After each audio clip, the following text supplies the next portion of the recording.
So the third runner through.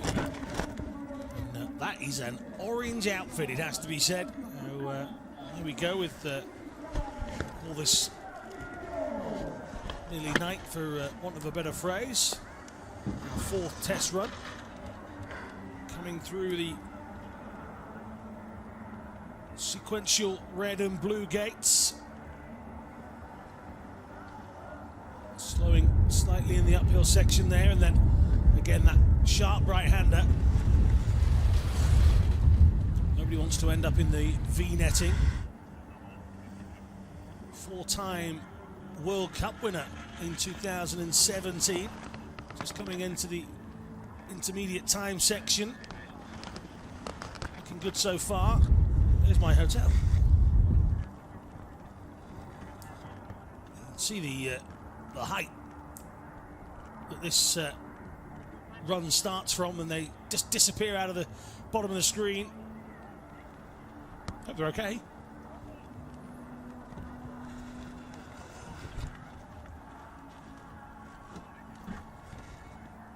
And through the line they come, just outside of my commentary box window.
Good morning and welcome to the second day of the World Para-Alpine Skiing Championships here in Tarvisio in Italy. We're in the northeast corner of Italy. We're just minutes away from the southern Austrian border and the east Slovenian border as well. Day one was a huge success. The highest number of media surrounding the event at the bottom of the slopes ever recorded at an Alpine event in the para discipline. So a big thank you to all of those that have worked tirelessly behind the scenes. You join us on the second day as we wait for some more exciting racing, but slightly different out there today.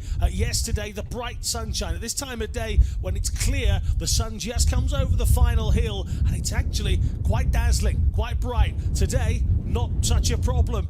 It's snowing. It has been for the last 4 or 5 hours here in Tarvisio. How will that affect the performances? You can see at the bottom of the graphic there, weather, snow pretty much. The air temperature outside, well, it's about -9. It's been colder throughout the course of the last few days, certainly in training, certainly yesterday, and we are getting ready to get underway. So it should be Menna Fitzpatrick, but wearing bib number 3 should be Danelle UMSTEAD.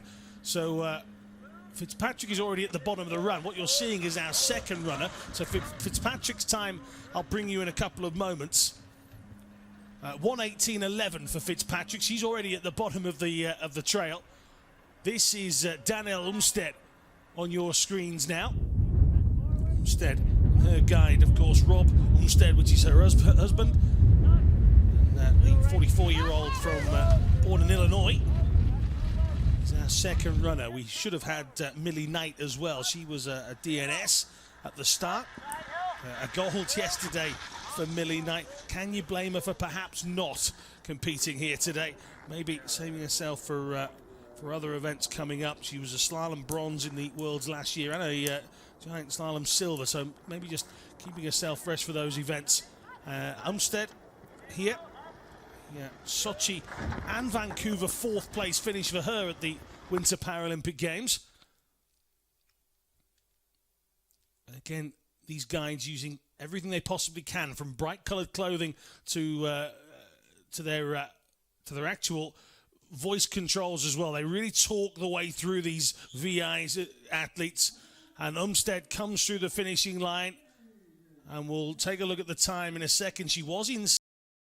Will that still be the case? Yeah, it definitely is. 1:16.53, and well, Danelle UMSTEAD with the withdrawal of Millie Knight will feel very confident about picking up a medal now.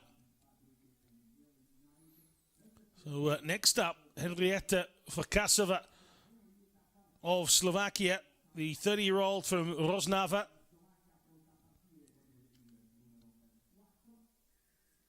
She was the downhill and giant slalom gold winner in Sochi.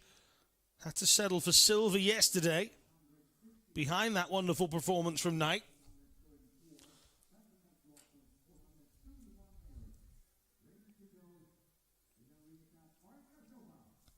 So FARKASOVA sets off.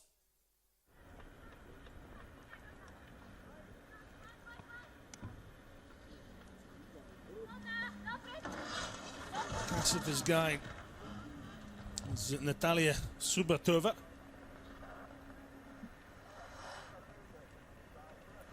Again, you'll note the music and the silence around even the bottom of the run just allows the guides to really communicate. FARKASOVA's quick here, around about 2 seconds inside UMSTEAD's time at the first intermediate.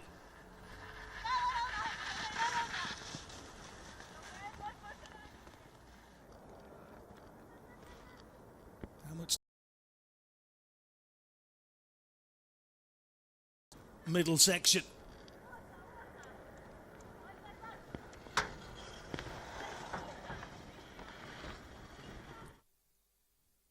She's over 4 seconds clear now.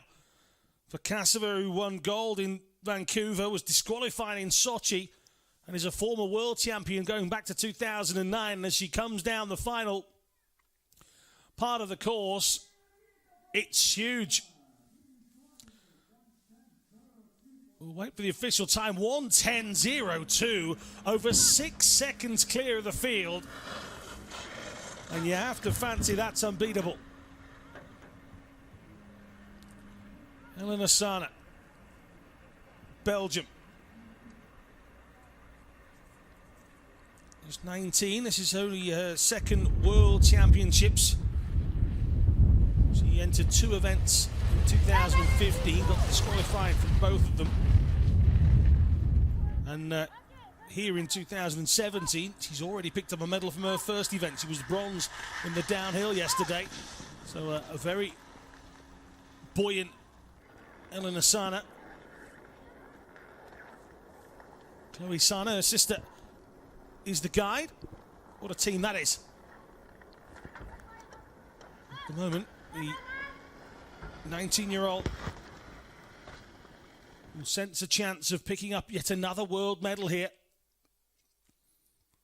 She was outside of FARKASOVA at both the intermediate times, but that's not a surprise. It's where she comes in relation to UMSTEAD and Fitzpatrick here as she comes through the final gate and the line. It's quick, you know. It might be a silver. It is 1:14.34. Bronze yesterday. She's now in the silver medal position. And the final run will come from the United States' Stacy Manella. Originally from New York. She's fairly quick, just 1:93 outside of FARKASOVA in the first intermediate. She's got to make up time on a little wavy through that section. Very off balance. Very close to her guide as well. Just avoiding a real collision with that gate. She was sixth in the giant slalom and the slalom, respectively, in Sochi.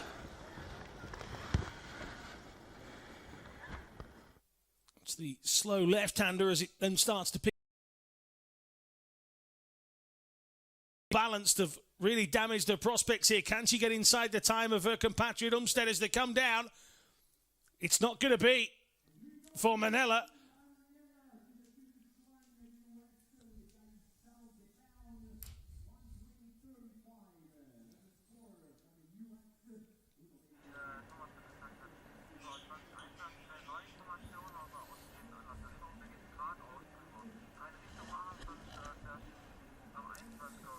Well, an intriguing first competition in our first medal group this morning. The women's is the Impaired Super G.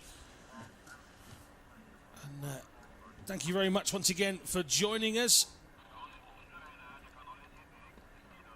Super G, like the downhill, is a speed event. Of course, shorter than the downhill one. And there you see the final results. Henrieta FARKASOVA takes it in 1:10.02. Eleonor Sana 4.32 back, and Danelle UMSTEAD finishing on 1:16.53. She takes the bronze medal here. Her first medal of these championships. She was silver in 2015, so slipping down the pecking order as for Eleonor Sana, as we said. 2 DQs in 2015. She's already packed in 2 medals to her carry-on for the plane home. How much more has she got to give here?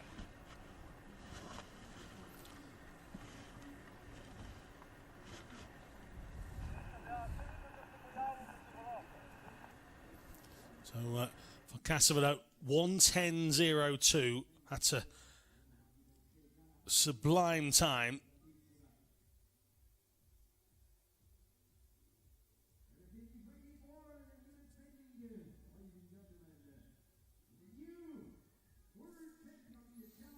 So next up in the Super G events will be, of course, the standing event.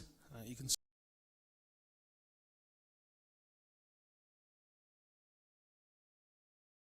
BOCHET.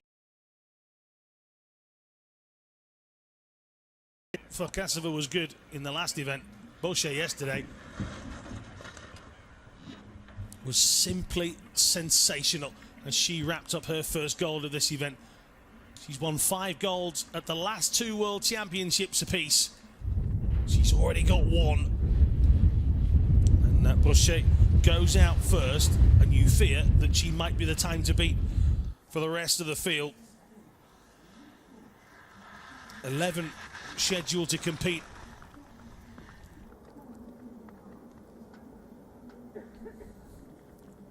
BOCHET coming through the first intermediate at 22.24, racing away. dominant in that downhill yesterday, returning from injury, as we discussed in yesterday's event.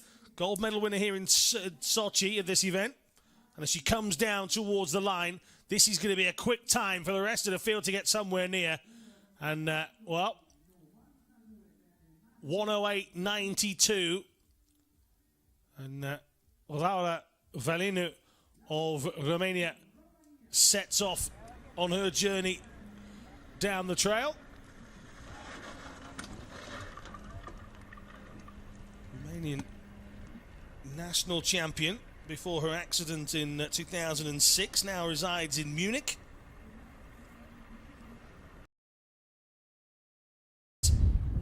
In 2015, some consider an outsider for a medal here.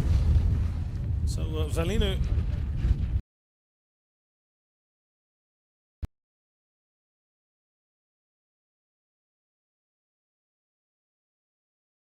the French lady is skiing at the moment. Snow falling, so the aspect of poor visibility is always a question, of course.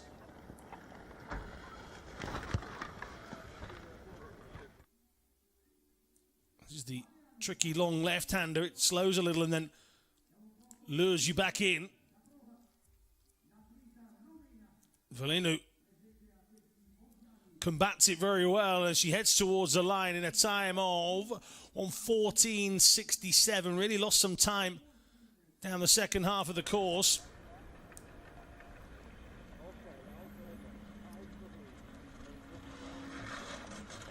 One of our single leg competitors, this is Anna Jochumsen. Anna Jochumsen of the Netherlands. Jochumsen, 31. As we mentioned yesterday, was actually born in Swaziland.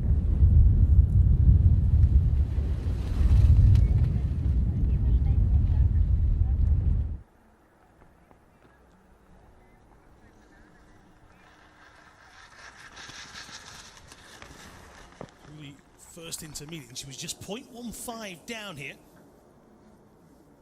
6th in Sochi, and came 6th at the last World Championships as well. The 31-year-old, hair flowing out of the back of her white helmet here. Looks like a rather wide line at that last blue gate.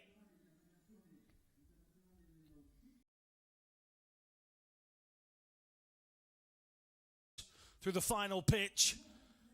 And 112.53 into the medal she will obviously go, but it's the second place position that she slots herself into. So Valinu moves down straight away.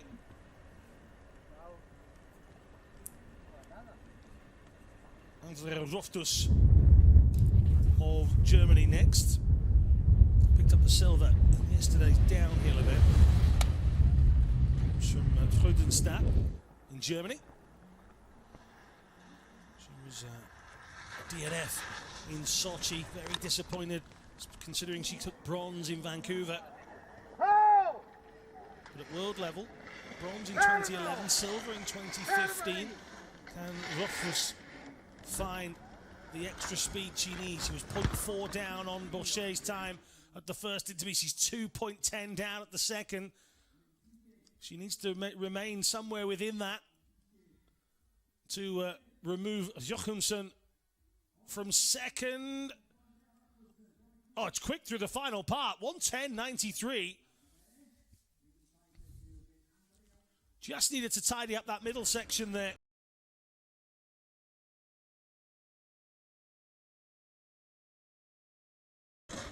Of Canada now. 10th in Sochi. The 22-year-old from Calgary. Off to a steady start here. Tucking the poles under her arms. Trying to find the speed in the areas of the course that it's essential.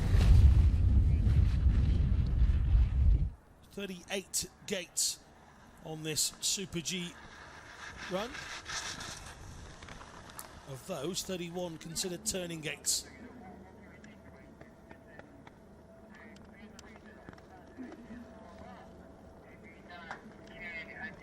He was just 0.10 down at the first intermediate. That's good. That's quick. Jakobsen was that close. And she's only 0.72 down, but that's a wide turn. And that might just affect RAMSAY. Now, she's been quick. What could she come up with here? Oh, it's second. And it's not by much. 0.47 between RAMSAY and BOCHET. And Alana RAMSAY has put in a sterling effort. Bronze yesterday. She's into silver now.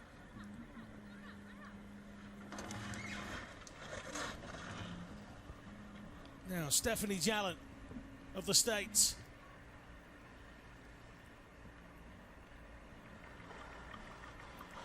Jallant with a real act to follow from Alana RAMSAY. And Jallant is inside a second.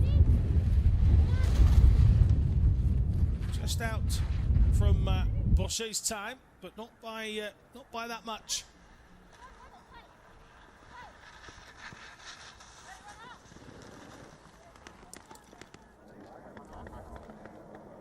The middle part of this course is the one that's proving the trickiest.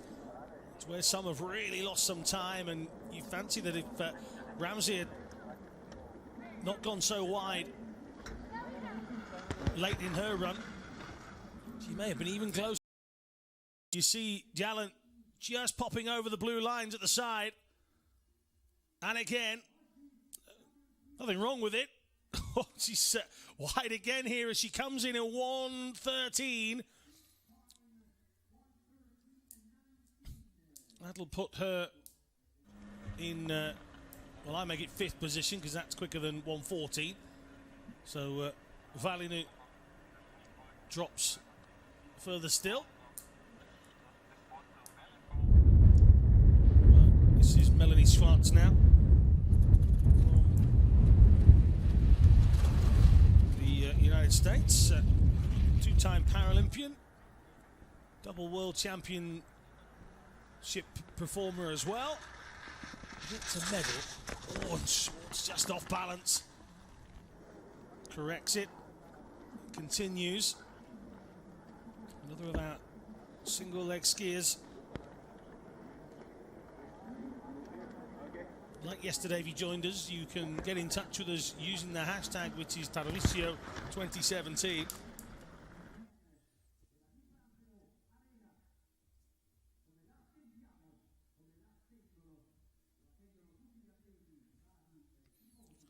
Now it's some 7 seconds back here, Melanie Schwartz, at the last intermediate time. And as she crosses the line, 1:18.06. So that will rank her 7th.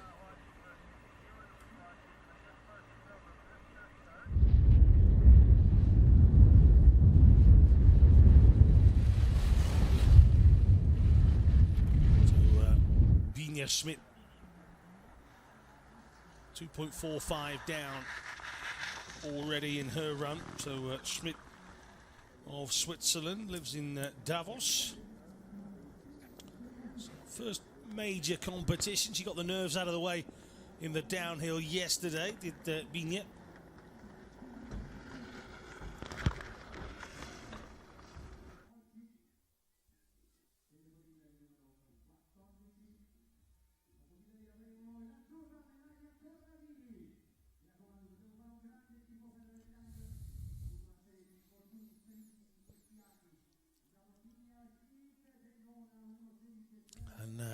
Schmidt crosses the line in 1:16.08, so that puts her just behind Valinu in the standings, but above Schwartz. So Melania Corradini. Melania getting the support of the crowd and the PA announcer, of course. 29-year-old, lives in Tassulo. Double Paralympian, a silver medalist in Vancouver.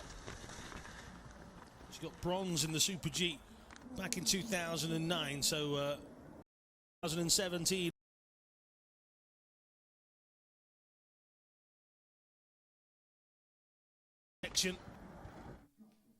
Just under 4 seconds back. She's actually picked up a couple of places here in the middle. She's been one of the quicker through that section. Can she find enough to get somewhere near ROTHFUSS? No. But she will finish in 1:13.65. That puts her in 6th position. Erin Latimer is next up. The penultimate athlete down the run. Latimer, 20, lives in Toronto. Just correcting her balance again there. So second world. She also went to Sochi to represent her country as well.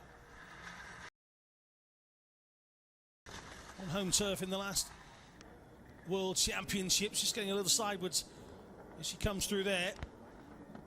She was only a second or so back at the first intermediate. It'd be interesting to see if she's kept some pace through this middle section where others have failed to do so. Dropping down to 7th position. I said that's where she finished 2015. Can she better that? Or will she stay the same? Latimer comes down through the final gate then and clocks a time of 1:15.50. So that will put Latimer in 8th position, and this is our final competitor on the Super G for the standing competitors. This is Slovakia's Petra Smazova. Smazova, 26. Double Paralympian. A medal from each one of those. So Smazova knows what it takes to pick up medals at the big events. And again, you'll see from the grainy aspects of the picture that the snow is still coming here. Visibility's not too bad.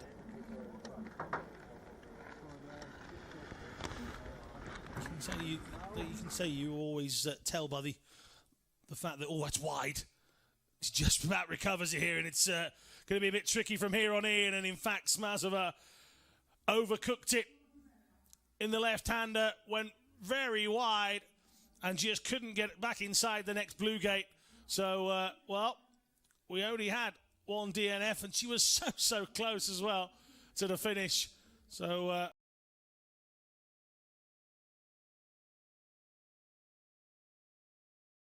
shakes her head vehemently as well. I was going to say a bit earlier, the helicopter ambulance landed a little bit earlier on before the start, and they always say that if it's too bad for them to land, it's pretty bad. But the air ambulance was fine. It got down. Lots of kids with us again in the crowd. Had a fair few yesterday cheering on the action. Right, let's take a look at the final standings. Marie Bochet, 108.92. Went out first, stayed there for its entirety. But I tell you what, Alana RAMSAY might have needed something else rather than just one error. But one error was costly enough, and it left her nearly half a second back. But it's a great performance from the young Canadian. So she picks off a silver in the Super G. Remember, she came 9th in the last event 2 years ago. How 2 years can change.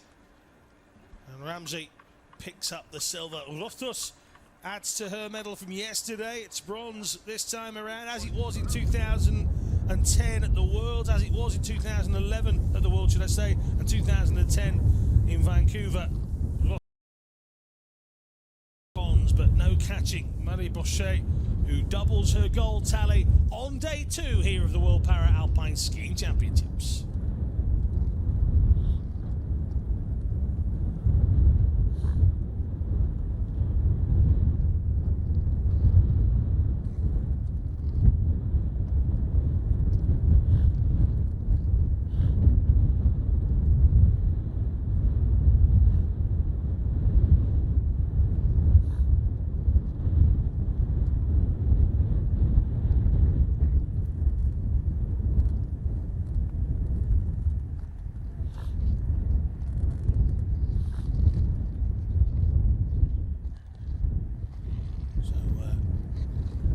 if you want to get in touch with us, use the hashtag Tarvisio2017. You can follow us for all the information you need as well at Alpine on social media. It's Twitter, Instagram, and Facebook. We're away with the sitting competition, it would seem.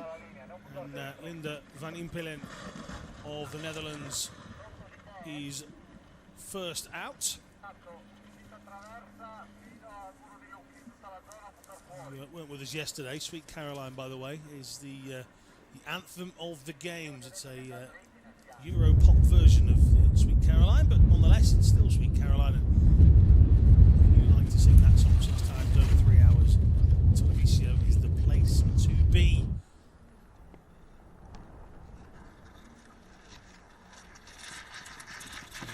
Van Impelen, 31-year-old. Made her world debut yesterday. And is, well, struggling here in the Super G. Just got a bit too quick for it. Just unable to maneuver correctly through the gates. And, well, the rules are you miss one, you are out. And that is exactly what has happened here to Linda van Impelen of the Netherlands. So, well, she brings her journey to a premature halt. Just seeing here at the replay, she was, I think she'd already missed one at that point already. A couple of gates back, she'd already decided that she was too wide and no room for a recovery at that stage. So in our final women's event, we start the sitting the same way we finished the standing, with a DNF. So Van Impelen doesn't set the quickest time so far. And this is a look back at Marie BOCHET, who was stunning a little bit earlier on. The 22-year-old French woman crossing the line for victory and waving away at the spectators that have joined us.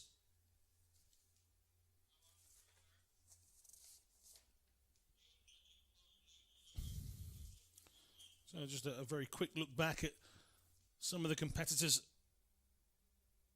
from that event.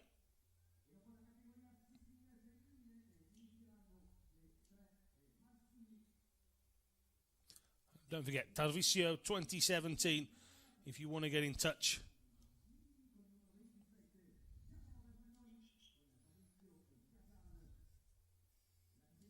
Lots of people watching in. Natalia, loving day 2. Thank you very much for tweeting in.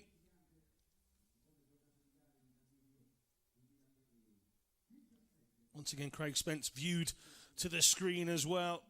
Wants me to talk about soccer or football, depending on where you are in the world. That's not going to happen, Craig, and you know why. So, right, next up here in the sitting event, Annalena Foster of Germany. Lives in Freiburg. And it's Forster and her monoski against the clock as she comes through the gate, the starting gate that is. Will she complete the course and give us our first benchmark time? Tricky long right-hander to start with. They really start to pick up pace through this next section. We talked about the Super G, similar to the downhill, but a shorter with more turns. The 2 speed events over the first 2 days here in Tarvisio. Sticking close to the right-hand blue gate on your screen a moment ago. A DNF in Sochi. A DNF at the last World, so you'd have to think at the back of Forster's mind, getting to the bottom. He's in there.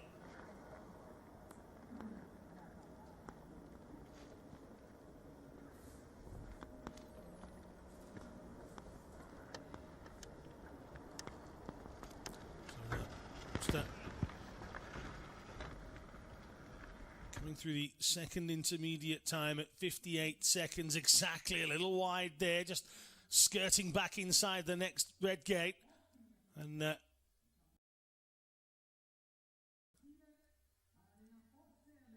all of her strength to get back into line and down through the final part of the course. She'll give us our time then, so 1:17.31. So MURAOKA of Japan. 1:17.31 is the time to beat then. The double bronze medalist from 2015. Got a downhill and a giant slalom bronze. And, Saitama in Japan, just 19 is Momoka.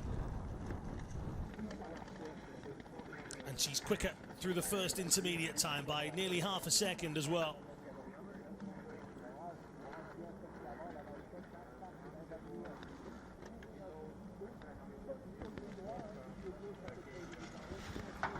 DQ in Sochi, a DNF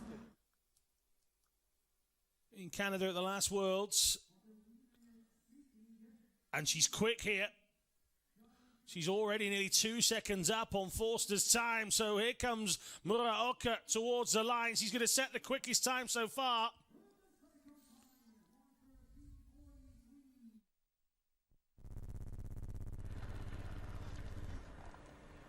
Great time from MURAOKA there.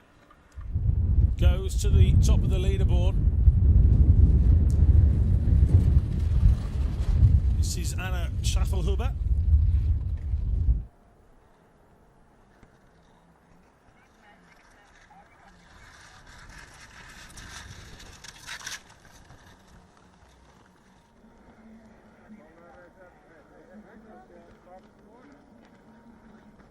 So SCHAFFELHUBER, very quick through the first intermediate. This will be an interesting second. 56.09 was MURAOKA's time through the second intermediate. This will be really interesting. 3.43 inside here. SCHAFFELHUBER, the 23-year-old from Regensburg, lives in Munich now.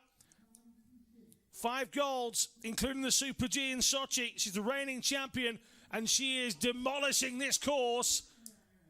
Smashing the time, 1:09.42. Well inside MURAOKA. Just a slight error with the timings and the splits, but ignore that. The time itself was correct, 1:09.42. Remember, inside these medal groups, each classification has a formula added to the time, so don't get your stopwatch out. The times are manipulated to the formula, so it means that the clock can be running at a slightly different pace for each of these athletes. It's agreed, it's the rules, and it's how it works.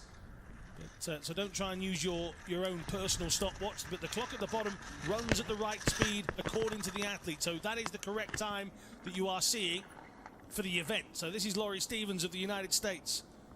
That was the best way in layman's terms I could have explained that to you, by the way, as well. Stevens, 32, lives in Aspen. Slowing through this section. She was 2.5 back at the first.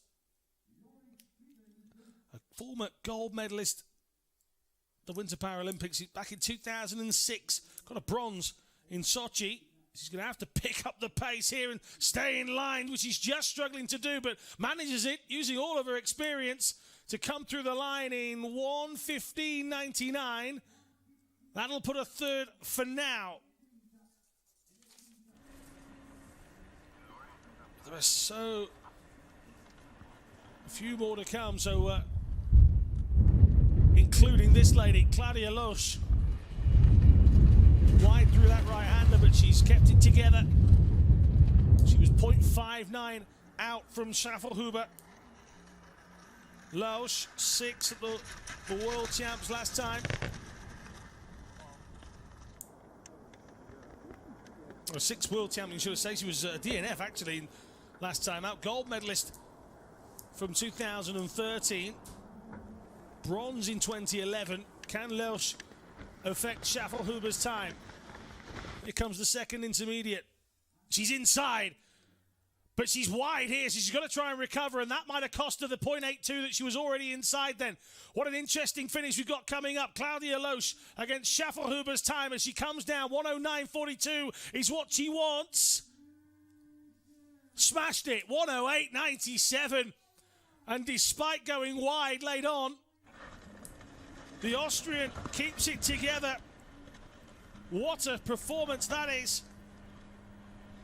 The 28-year-old from Vienna leaps in front of SCHAFFELHUBER right at the death. Last up then, Victoria Pendergast.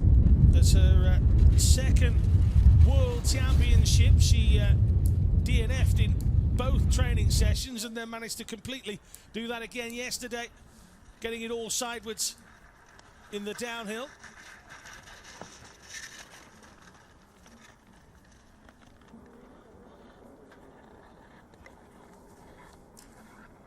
A second back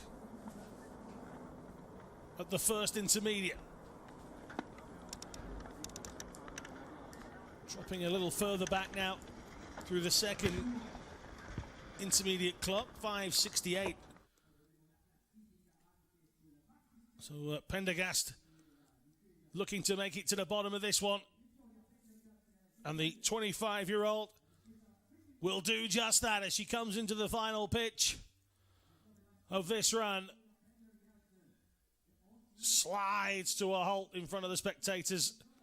And Pendergast clocks a time of 1:16.04. That should put her in 5th position. Well, a cracking bit of drama in the penultimate run. Claudia LOESCH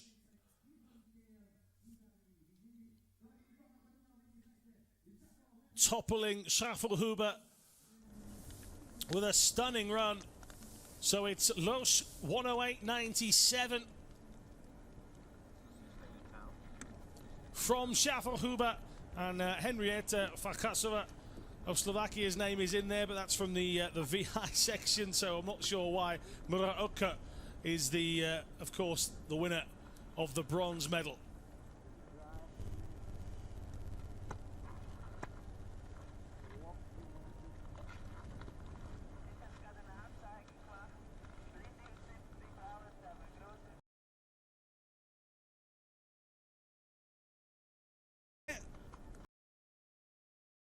With the coverage as well. If you're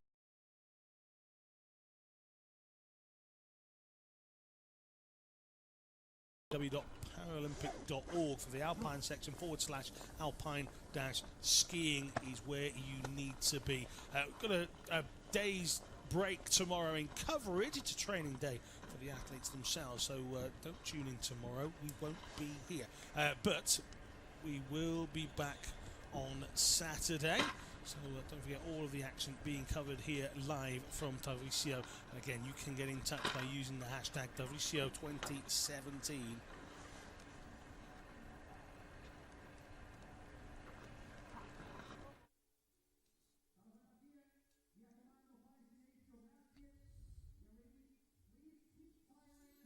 So into the men's VI events then, and Mark Batum of the United States of America.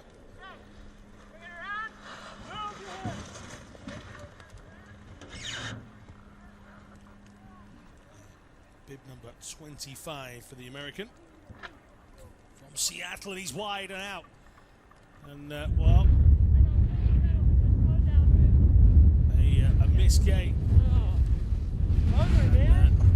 Got all sorts of wide. He's third worlds. He's silver medalist from Sochi. Doesn't make it all the way down, and he'll be very disappointed. Batum and his guide. Well, they'll have a discussion, they'll have a chat, they'll wonder how that happened, but it has, and it means that the medals have one less contestant for them. So the pool of 9 racing to try and get those 3 medals. He's down to 8. So there'll be a slight delay before our next runner. So it should be Jan Santacana coming up next. With his guy Miguel Garces.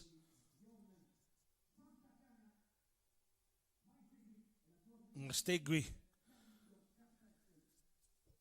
picked up a bronze yesterday. The 36-year-old from San Sebastian.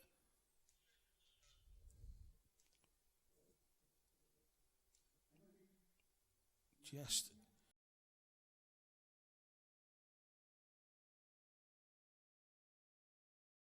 how they communicate. So if you're wondering how these wonderful VI athletes do it, that is how they do it.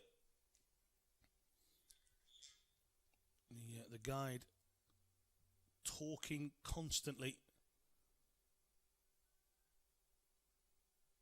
to the athlete. So it's Jan Santacana. Mastegui gets underway. 4th in Sochi, 5th in Vancouver, so he's there or thereabouts for the medals when it comes to the Winter Paralympics. 4th in 2015, actually a gold medal winner in 2013 at this discipline, so he's got the pedigree. 36, he's second oldest in the field. And he's out. Well, the course is proving too tricky at the moment for the opening couple of guys. He's absolutely nailed into the gate. He was trying to get close to it on the right to leave himself a wide turning space into the left-hander, and he's got too close, and the blue gate has wiped out Jan Santacana. And the second out of the starting gates is our second DNF of the men's event. So unfortunate for Santacana. He's moving away fairly steadily, so we assume he's okay for now.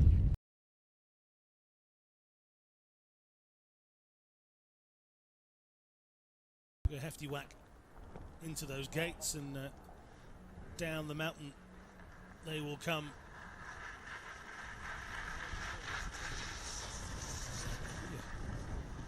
Rather big cheer for the next competitor, because it's Italy's very own Giacomo Bertagnolli, the 18-year-old who won the World Cup event in Austria only 12 days ago, the Super G. So he's their big hope for a medal in this one.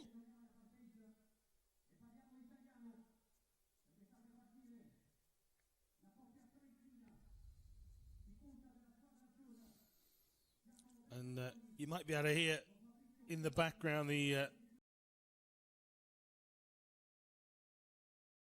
can't blame him, and the locals will greet this man over the line. Should he make it? So far, neither of his competitors have done. So again, the pool for medals lowers. So what can Giacomo Bertagnolli come up with here? He's in good form. Can the 18-year-old take his World Cup form into this event?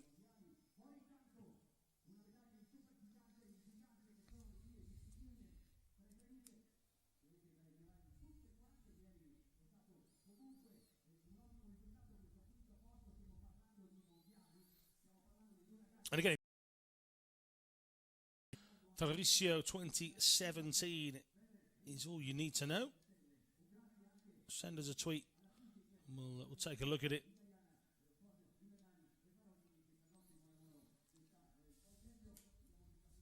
And here we go then. Giacomo Bertagnolli.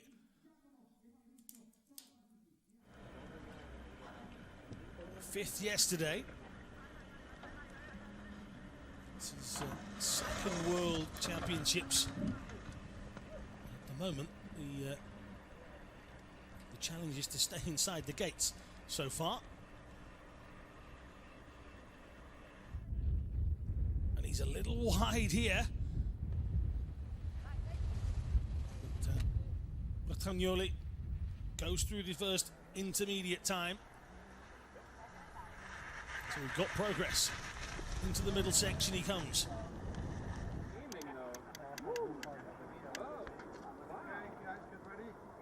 Whilst he's been doing Super G at the World Cup events, he didn't do it at his first World, so he's picking it up and getting more confident with every run. He's the ski's so close to the guide.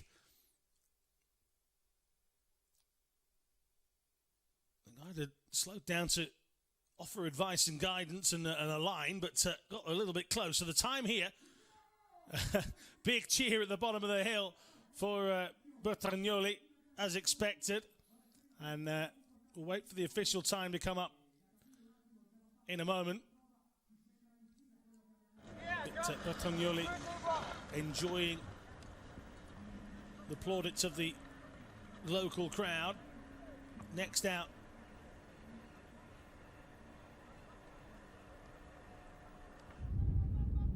should be Kevin Burton, who's getting a little bit sideways. He will bring you Bertagnolli's time shortly. This is Burton, the 34-year-old from Denver. Sixth yesterday in his World Championship debut. Bertagnolli's time, 105.82. Burton clatters into that gate. Composed himself though,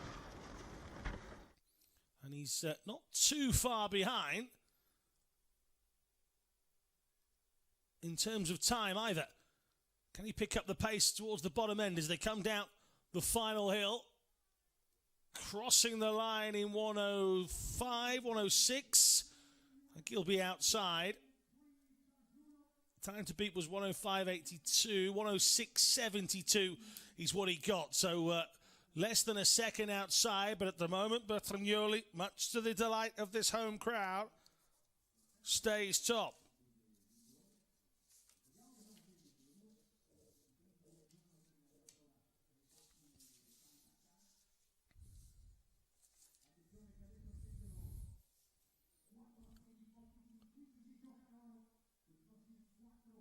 So, Slovakia's Miroslav Hraus should be next. Just taking a look back at some of the action from a little bit earlier on.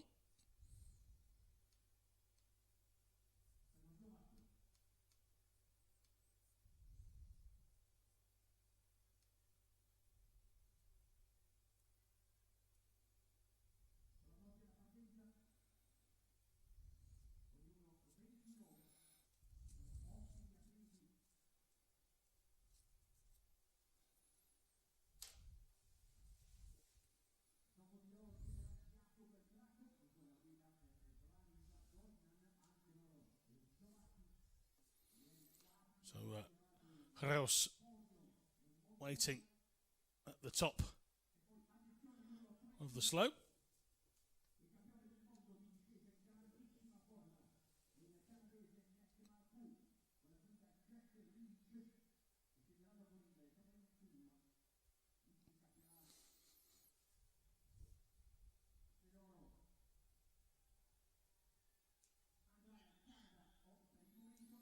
So again, more shot to the crowd. Lady's got a drum.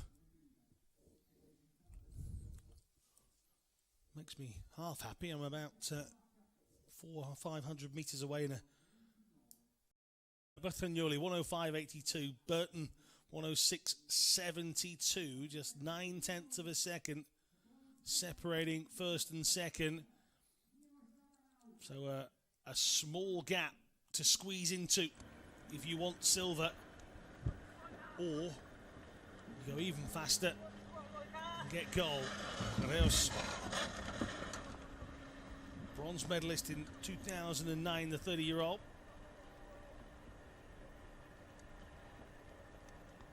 Bronze here at the Worlds in 2015, and he's just able to stay on his feet now. He was 0.25 back from Bertagnolli's time at the first intermediate.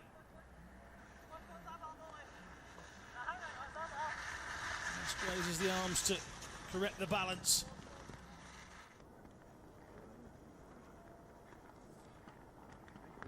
Maros Hudek, his guide, leading him through here as they come.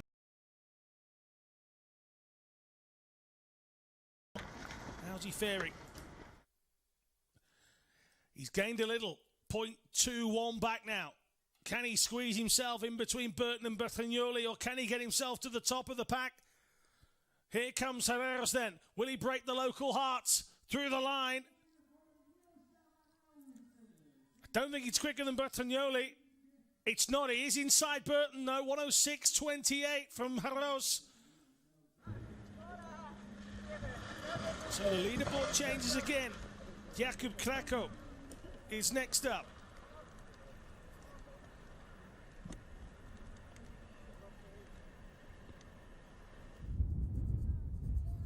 '26-year-old from Žilina. KRAKO's guide is Branislav Brosman. He's the reigning Winter Paralympic champion.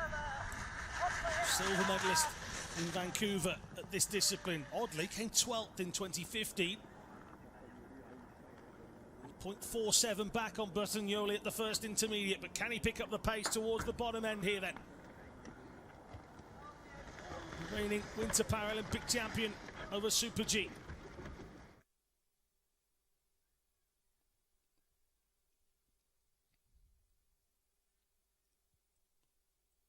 Following his guide, trying to follow a line. He was inside Bertagnolli at the last intermediate. A little bit of a wobble there. 104.61 is the unconfirmed time. It is confirmed now. 104.61. And he upsets the Tarvisio crowd and takes Bertagnolli off the top. 104.61. 1.21 seconds quicker. Really was fast down that bottom end. And now MARCOUX is inside KRAKO's time.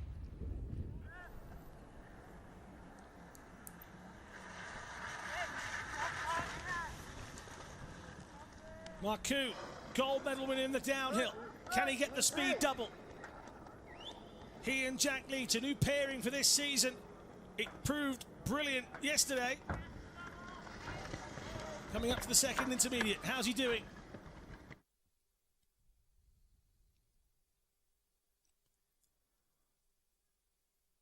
MARCOUX and Leach into the final corner, through the final few gates here.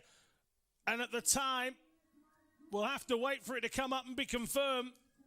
He looks quick. Is it quicker than 104.61? Yes, it is. 104.22. And the 19-year-old Canadian hits top spot with just 2 to come.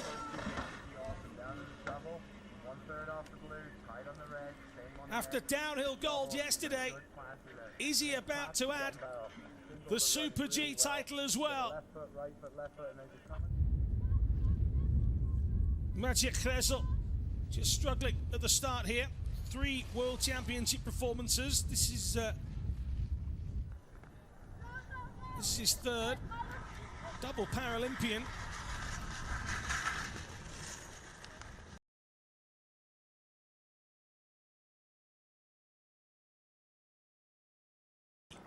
Over this event, he's chasing down on those medal times.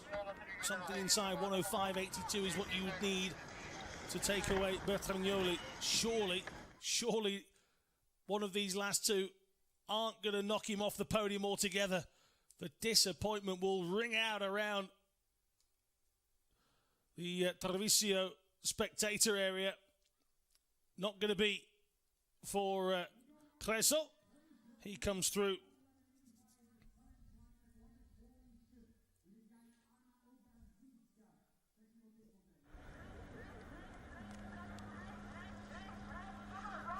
Marek Kubaka. He's actually in this medal group the lowest classification. He's a B1 classification. B1 is for blind or low visual acuity.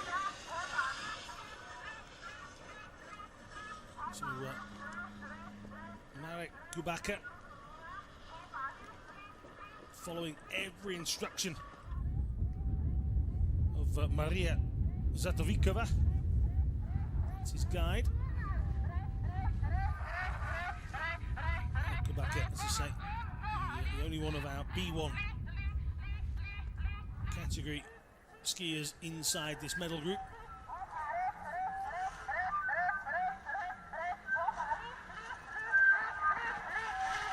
So, it was blackened.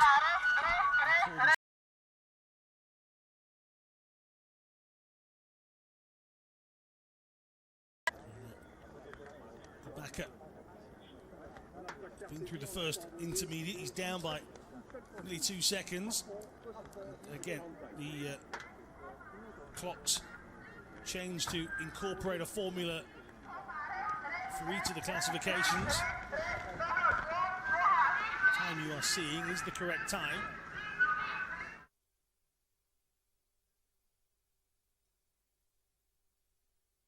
Kubaka, 9th in 2015. And this crowd respecting his performance and very quiet out there as he comes towards the line. Marek Kubaka brings his World Championship Super G run to a halt. Just a bit of a stumble at the end. He'll be all right. So Kubaka had got himself up as high as 6th at one point, but well, it's the Mac MARCOUX show as it was yesterday. He's done the double, and it meant trouble for the rest of the field.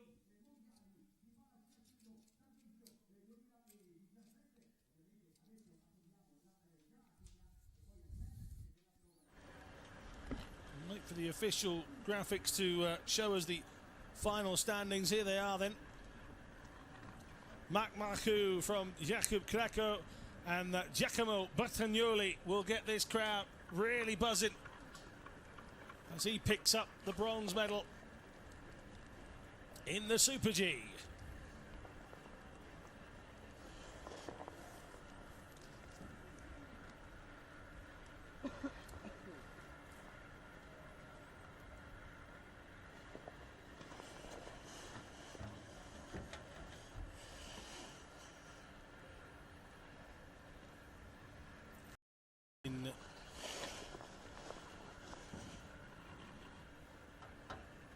In fact, we're going to ignore the graphic on the screen. KRAKO, of course, finishing in second. Bertagnolli in the event.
Plenty of flags. The Union flag waving for the Brits, the French flags. There's a whole host of Austrian flags as well.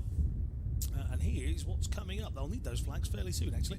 Robin Kusch, Nico Prjancic and Alex Ruimont will get us underway in the standing event of the men's Super G. As you can see, 27 were scheduled.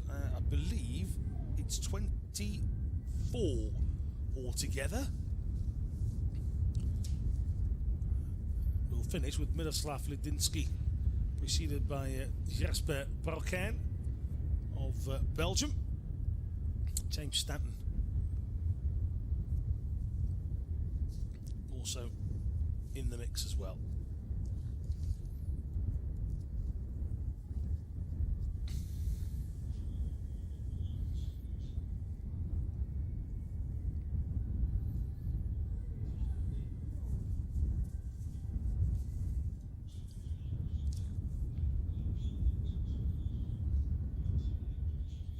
Markus Salccher, the gold medal winner yesterday in the downhill.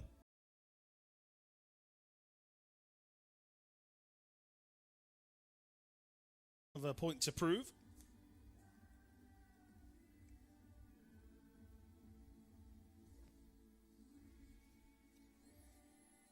Some highlights of the men's visual impaired Super G event, and a couple of tumbles. That's Jonsa Tantakana smashing through a gate and hitting the deck. He DNF'd along with Mark Batum. There was no stopping MARCOUX picking up back-to-back gold medals.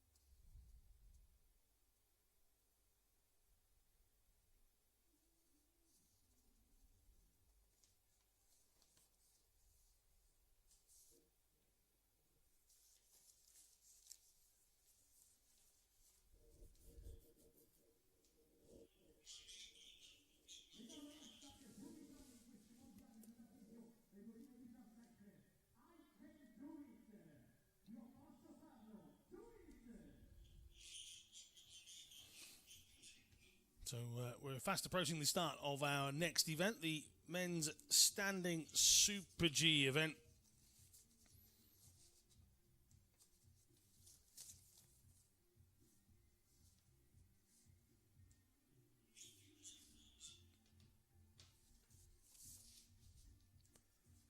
Robin Kusch up there at the starting gate. Yellow goggles and the black helmet, and all of the other equipment needed to compete at this level. Robin Kusch, second World Championships, a sixth place finish yesterday. After a couple of DNFs in his opening World Championships, be happy to have got a finish under his belt. Just over the jump that leads into this right-hander, and he's held that well. Too quick through there, and that could be the comeuppance. It was it's a modified course from yesterday's downhill. Not always the case, but that was the corner that got a few out.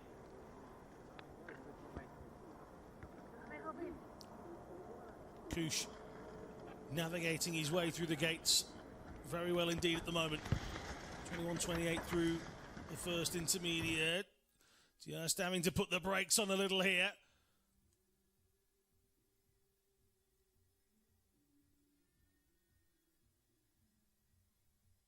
And tucks himself in and comes through in 106.28. Well, he's got a long old wait to see how that will do. And straight away, Nico Prjancic of Austria is away. 15th in the downhill. It's his second World Championships. He says no risk, no fun. And, he's certainly putting in lots of risk, so therefore he must be having fun. From Globarski.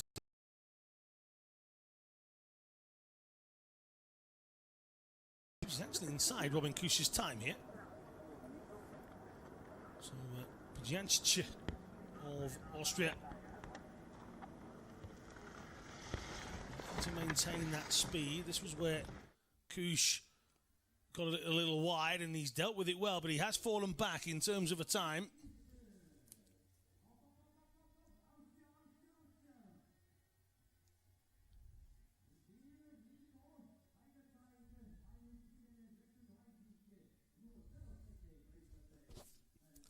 So 1 second outside of Robin Kusch's time.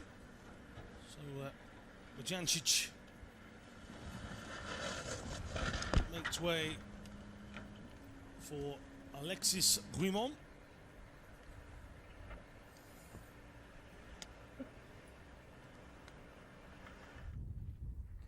Never done the Super G in previous events, and just his right ski just starting to turn outwards, and he managed to get it back on track, as it were.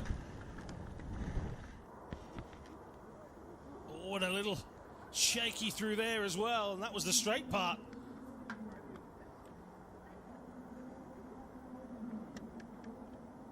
"17-year-old. This is the one that will catch a few out, but he's dealt with it fairly well. And as he comes into the final few gates, he'll just come over the brow of the hill in just a moment. Here he comes, down towards the finish line. His time will be... Oh, it's good, 1:06.29. He's 1/100th of a second outside of Robin Kusch. Now, Markus Salcher, yesterday's gold medal winner. Big cheer at the bottom of the hill for him already.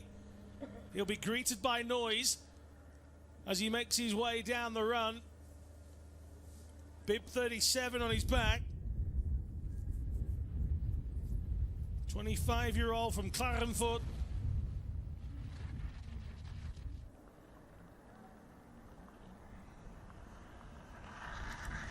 Winner of this event in 2013.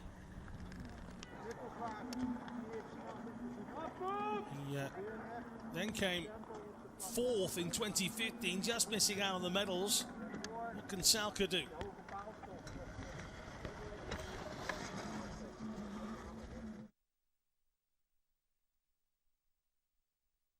So Salcher quicker by nearly 2 seconds through the second intermediate time.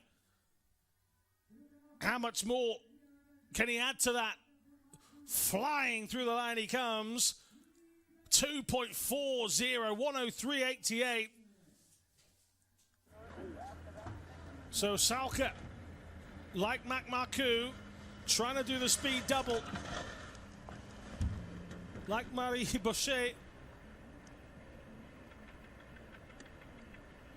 Now, James Whitley of Great Britain.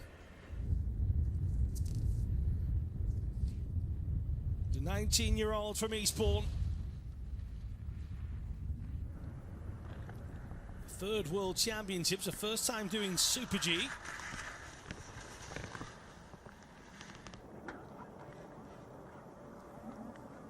.4 back from Salcher over the first intermediate.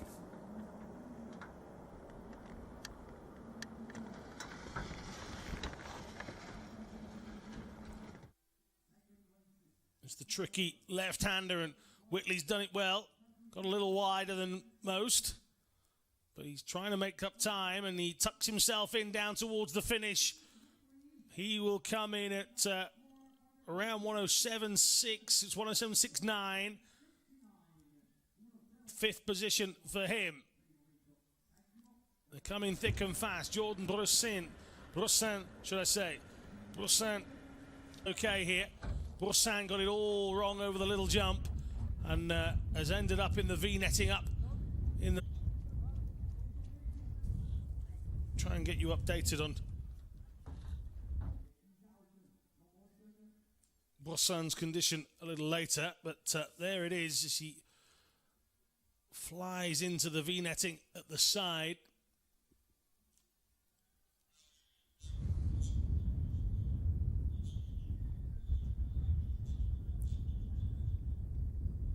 So he seems okay, he's up. Even appeared to be offering to help put the netting back. There you go. So Brossan hits hard, doesn't get the landing from the small jump right at all, and you saw the arms go, and you knew he was in trouble, and there's no really anywhere to go. You see the landing, up went the arms, threw them back, tried to slam on the anchors, but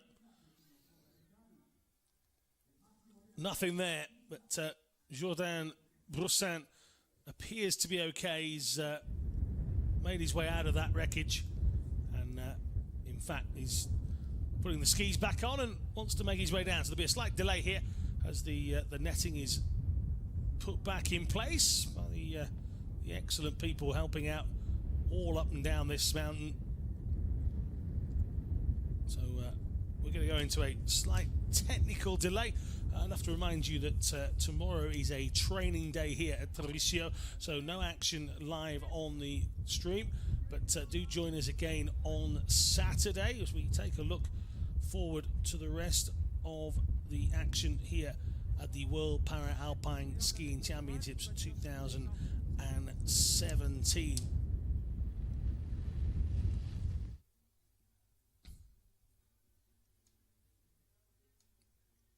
Saturday's events are the super combined events, so we start at a slightly earlier time of 10 AM rather than 11 for the first run, and they will be back-to-back by the second, so a short gap in between them, but then straight into competition for the second runs we go. Once again, a break on the Sunday for further training, and we return with the action on the 30th.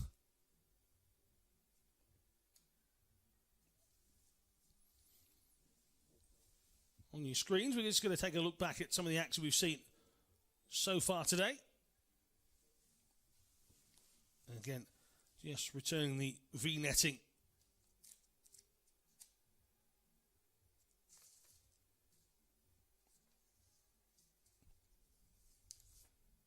From Jordan Brossan's tumble.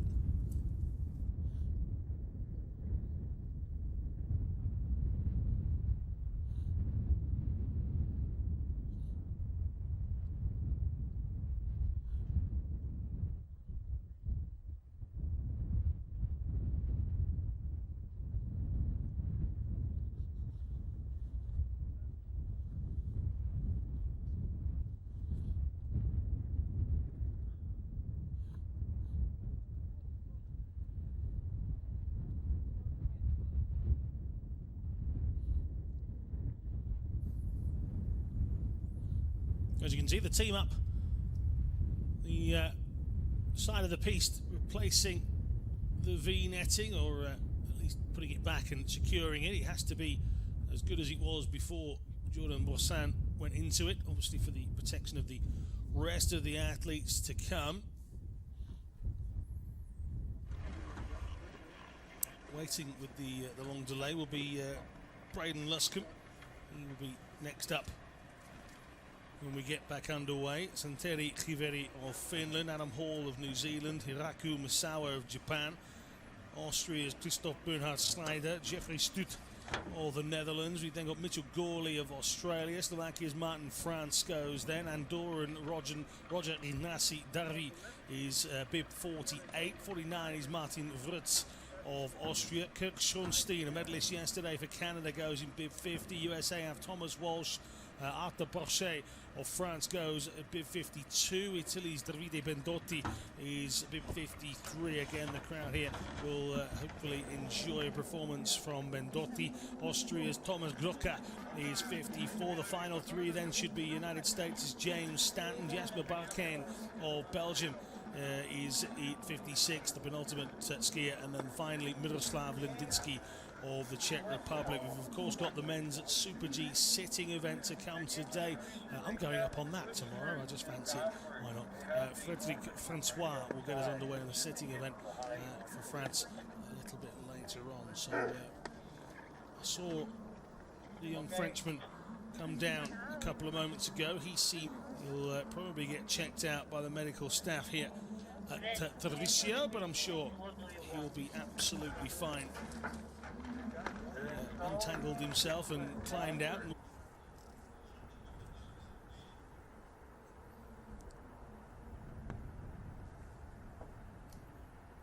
Still a slight flurry of snow coming down here in Tarvisio.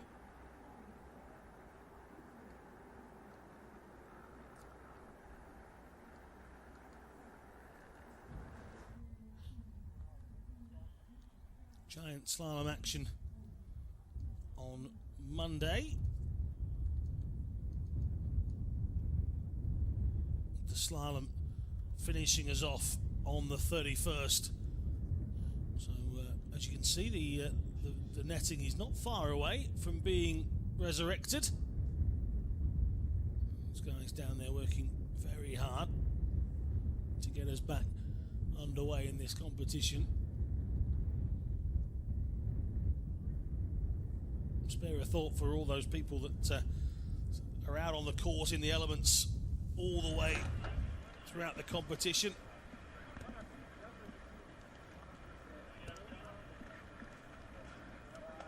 So of course, whilst we're here at the World Championships, a lot of these athletes will have their course moving forward. Everybody's process will then move on to Pyeongchang, the rest of the World Cup and the European Cup events, of course, but that event there in the Republic of Korea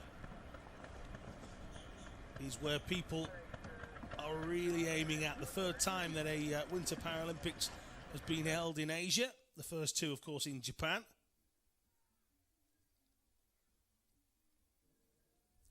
Sapporo and Nagano in 72 and 98. Again, I look back at some of the pictures from earlier on. That was BOCHET picking up her goal.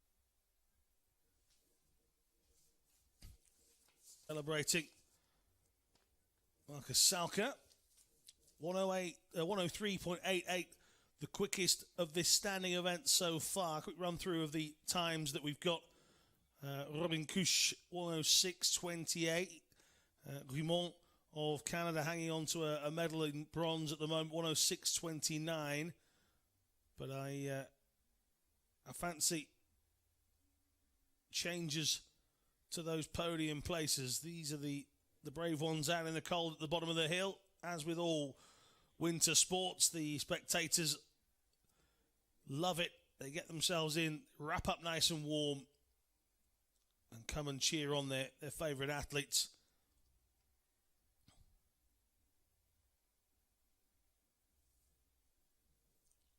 That's Owen Kusch.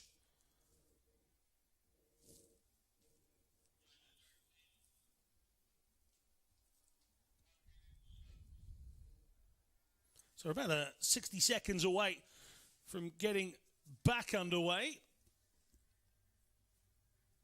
So stick with us. The delay, of course,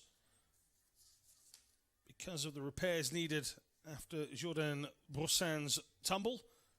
He seems fine. The course has been repaired, and we are moments away from getting back into the action.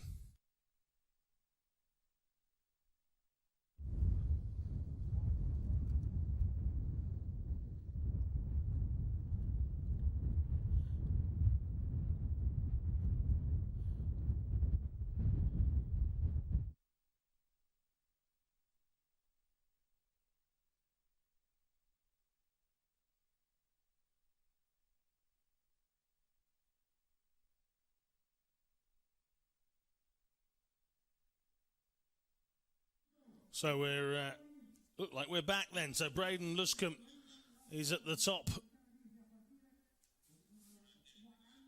He will get us underway again. So we're back with the action here at the World Para Alpine Skiing Championships. The 24-year-old from Victoria.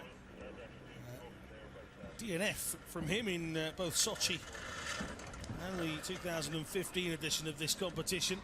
So Luscombe will be attempting to make it all the way down here as well as set a good time, and he's really getting in tight to these bends. That's where Brossin came unstuck. He's got through that rather unscathed.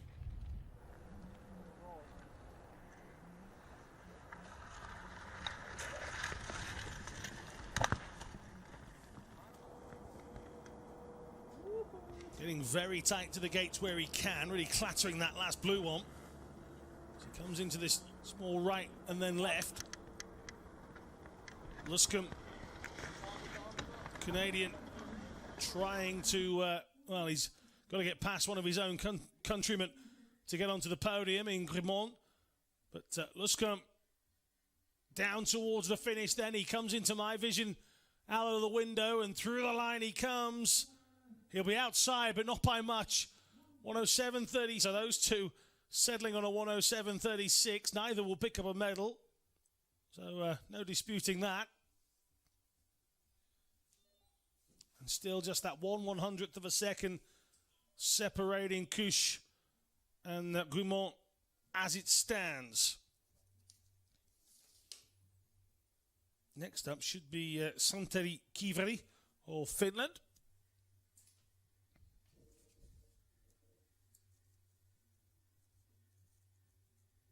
Saw Kiveri in action.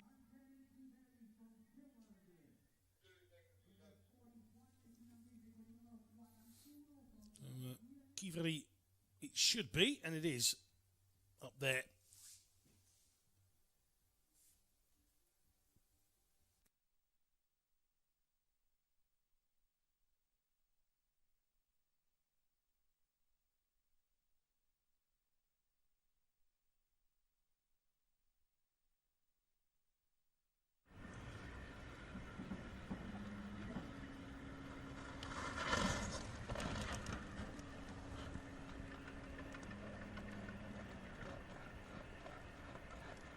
So Kiveri into the first 30 or so seconds of his run. He's 0.92 back here, so that would put him in 7th as it stood. SALCHER was very quick in his 103, so to be that close to him there, he needs to try and maintain that, as do all of these skiers. The opening section doesn't really give us any indication. It's this middle part of the course that really separates them. Kiveri's time, he's dropped to some 4.6 back as he comes towards the final few bends into the final right-hander before heading straight downwards, pushing towards the line all the time, these skiers, as they come through that small right-hander that leads them into the home straight. And, well, Kiveri finishing on a 109.45. Adam Hall is already away.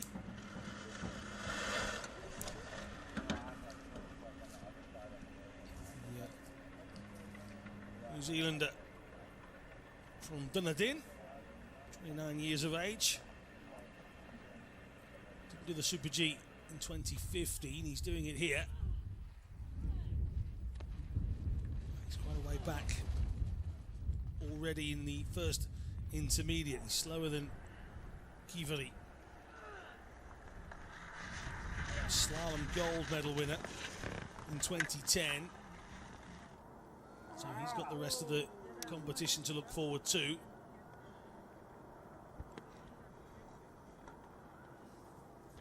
Came 7th at the World Champs in Vancouver, but DNF'd in Sochi, did Hall. Comes up towards that second intermediate time. This is the left-hander that's been a little tricky, but if you're not going so fast. It's not so bad. And that is indeed what Adam Hall is doing. He's, at the moment, looking like he might finish inside Kivari's time. He does, 107.94. So he moves into 7th. Kivari drops down a position into 8th.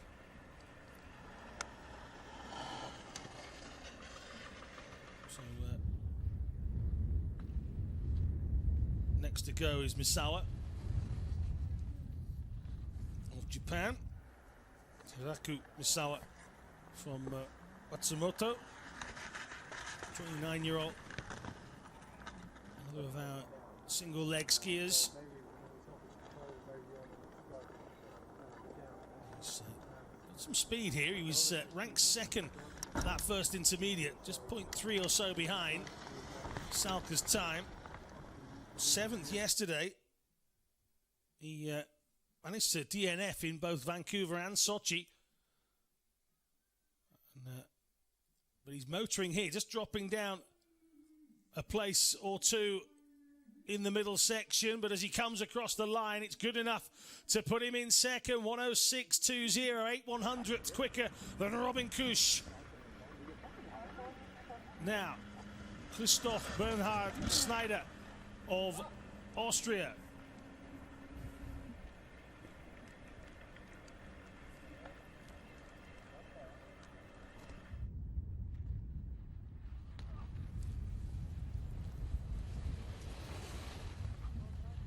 Schneider, one of 5 Austrians taking part in this standing Super G. 0.9 back at the first intermediate. The 24-year-old, he was 10th in 2015. Looking to go better than that this time around. Panda, and he's wide, but he's recovered it well. Just using the one pole as part of his equipment, and as he tucks in down the hill, hits the line at 107.37. So Schneider drops into 7th. All about the 7s with him. Jeffrey Stoet of the Netherlands.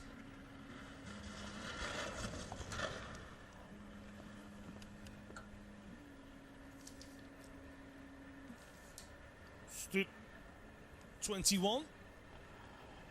Born in Huon. Bronze medal winner yesterday.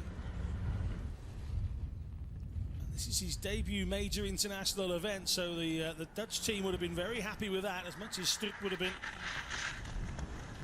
Just 21. He's a prospect for them.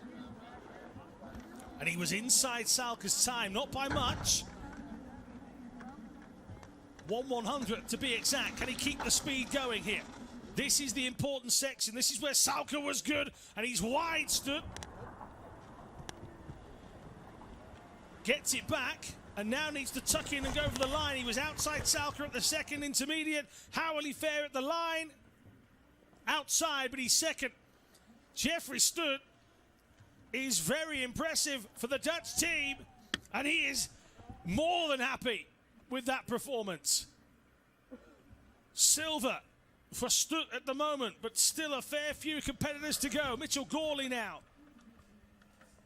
The pace has just started to pick up. The 25-year-old from Australia, double Paralympian, 5th in 2015. You'd feel like he's come here with ambitions of a medal. A little reckless around that left-hander that claimed Boisson a little bit earlier. But he's motoring. He was only 0.31 back. He's quicker than Misawa at the first intermediate.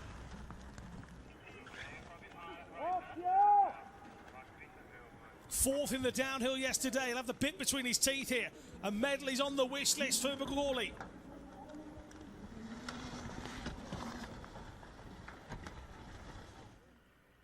That's smart, smarter than a few. He's dropping down though, Gawley. He's going to need to find something here in these final few gates. Getting as tight as he can to some of them. And it'll be 6th for Gawley. Drops a place from 2015. He was quick over that first intermediate time section. Martin France now, Slovakian, bib 47. The 32-year-old from Hubanovo.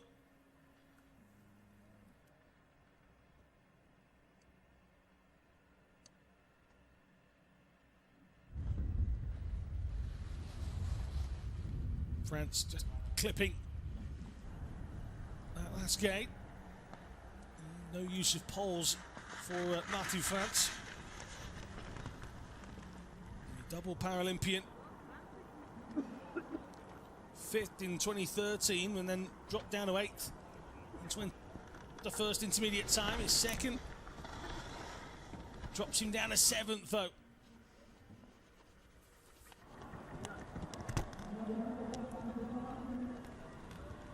So as France turns the corner for home, he won't affect the medal standings either.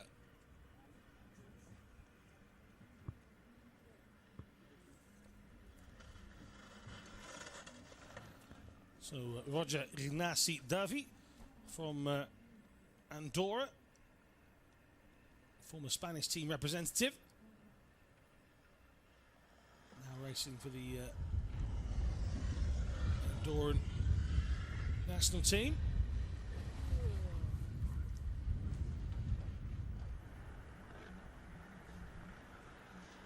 So, way back, that first split time. Some 2.5 seconds, in fact.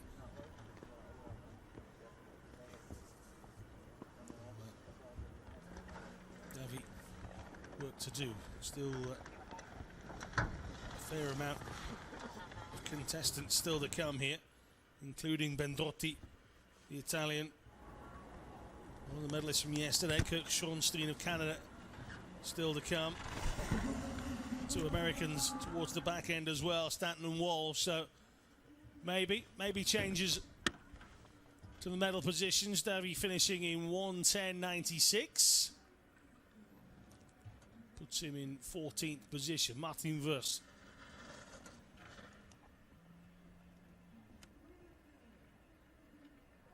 (23 years old). Came 18th in 2015. Will very much be looking to finish higher than that, and he's 7th at the first intermediate. But that doesn't mean a great deal because he's only 0.67 back from Salcher's time. That's how quick the opening section is. It's the middle part that really does cost you if you're not on your A game. The Paralympian didn't do Super G in Sochi. He is here. He's kept that together well. Made his international debut in 2011, did Vers. So he's a fair number of years' experience under his belt. He's 13th as it stands. As he crosses the line, he stays there. So at the moment, he improves on that 18th place. Now, Schornstein. Yesterday picked up a silver in the downhill. Huge smile during the victory ceremony. And the 23-year-old from Edmonton goes again here in the Super G. Will he affect the standing? Salcher, Stut and Misawa. It's his 3rd World Championships. He was 5th in 2015 in his own backyard. 4th at the first intermediate. He needs to find something in this middle section to affect Misawa. And he has done. A little wide here, but getting back on track and starting to pick up the pace again as he comes into this final right-hand turn then. Aiming towards the line. Schornstein, a medalist yesterday. Is he about to do it again? Crosses the line in 1:05. Oh, it's good enough for 3rd. Salcher, Stut and Schornstein have the medals as it stands.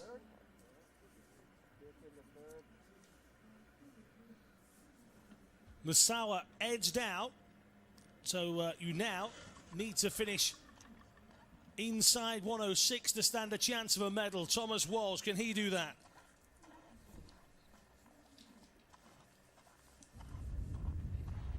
'21-year-old from Vale. 0.94 back, but to go show you how quick the opening section is, that 0.94 puts you in 15th position. So Walsh in areas where others haven't. It's his debut at a World Championships, the 21-year-old. Been competing on the World Cup circuit. How will his midsection look? He's quick through there, but we'll wait for the official times to come through. He's picked up a lot of time through that midsection. He did really well here, just intermediate, but because it's so quick in that first area, that is just 0.94. Arthur Balchet next.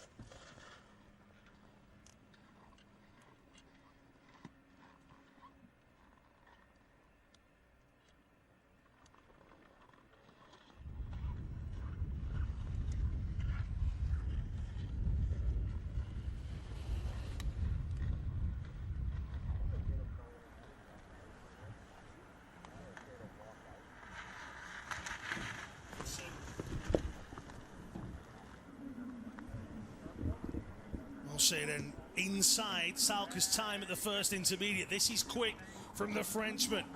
Can he affect the medal standings? This is the tricky part of the course.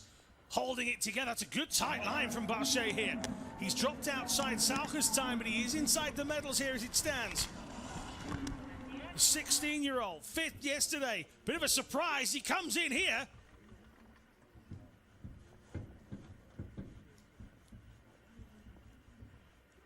Oh, it's big from Balchet. Second, 104.09. And the youngster holds on to silver.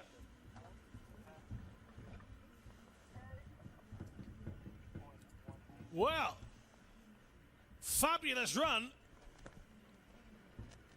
from the young Frenchman.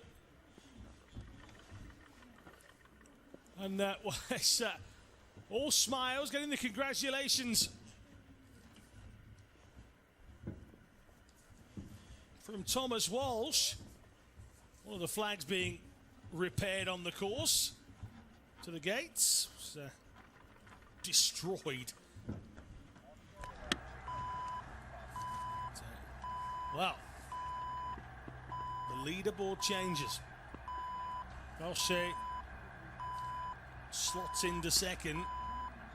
Couldn't stop Salcher. But a young 16-year-old making his world debut, fifth yesterday, and I thought to myself, he looked very keen, very sharp, and he's done just it here, enough to put himself into silver. Now Bendotti of Italy, another that will receive a huge cheer from this Tarvisio crowd at the bottom of the hill.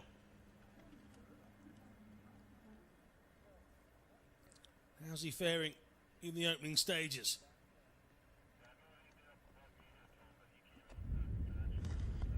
He's got a good line coming into this corner, that will be said, but it's fairly slow. 3.2 back. That's a long way back compared to some.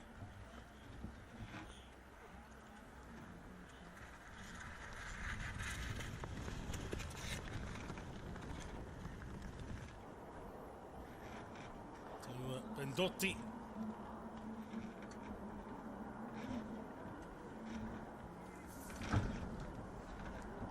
"22 years of age, it's his first World Championships. He's getting a feel for it.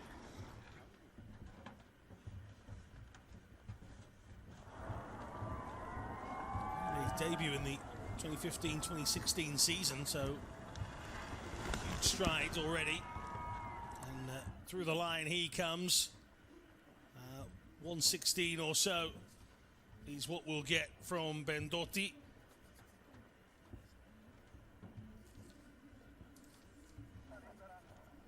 Thomas KRAKO should be next.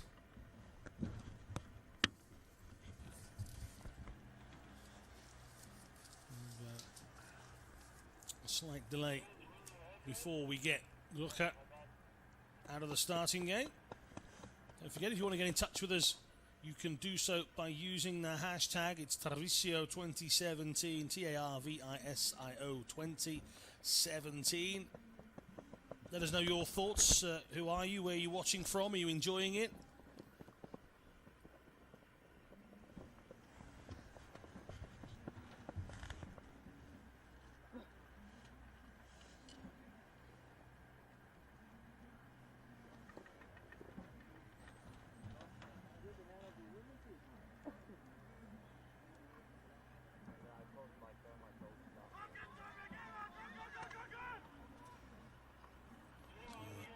Thomas KRAKO coming down.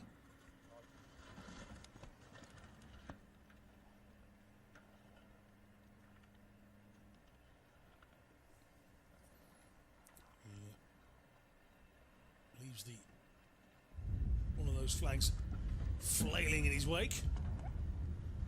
KRAKO is 0.29 back in the first section. It's fairly decent in terms of speed. He's found himself a decent line through his training, and KRAKO getting very tight to the gates. How will he fare in this second section? This is the important part. Can he get anywhere near a medal? 7th in 2015. He's slowed dramatically into the final section. He crosses the line in 108.4.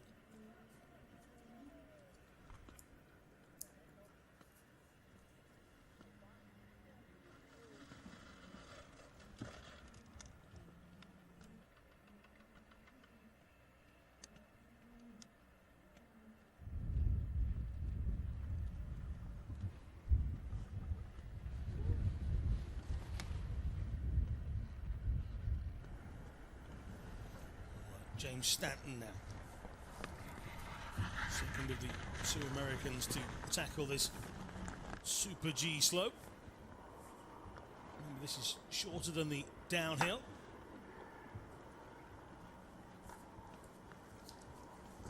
This event starting at an altitude of 1,265 compared to yesterday's 1,377 meters above ground. So difference and change, more twists and turns, and equally a spectacular 1:11.9 from James Stanton.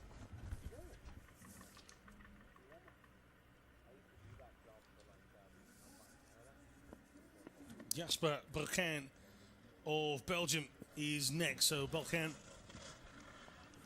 is just 24, lives in Marcadal. This is his third Worlds, but the first time he's done Super G at a World Championship contest. So just a little wide, and that slowed him down quite a lot. He's currently sat in 22nd position, intermediate time. So Belgium has work to do to pick up places. Belgium not going to affect the overall standings. Tucking in to try and make himself as aerodynamic as possible into this tricky right-hander, and the pace of his run meant that he tackled that fairly well into the final right-hand before seeing the crowd at the bottom of the slope and aiming straight for them. And Belgium just couldn't find a rhythm during that. Finishes his 21st position, 1:14.40. So final competitor to come, Miroslav Lidinsky of the Czech Republic. and Ladinsky is already some 30 seconds into his run. The 44-year-old, 18th yesterday. It's his second World Championships, and he too is slightly off the pace and will not affect the medal standing. So SALCHER can start to savour a second gold at the bottom of this Di Pampero course. With this men's sitting event to come in just a few moments. Miroslav Ladinsky is navigating his way down the trail. He doesn't get 3 letters next to his name. He does right at the end. In fact, he crosses the line. Ladinsky, commentators curse, striking at any moment. I was about to say he won't get a DNF to his name. Theoretically, I'm correct. But Ladinsky sees the humorous side, as we all did in that. Not sure how he managed it. He was on the straight and narrow, and in fact, his right leg just went away from him, caught the inside edge of the ski, and down he went. But luckily for him, it was a soft landing, and he was right next to the line, and he still didn't come last either. 1:13.88 from Ladinsky puts him in 21st position, striving for the line and giving it everything, including a rather classy finish.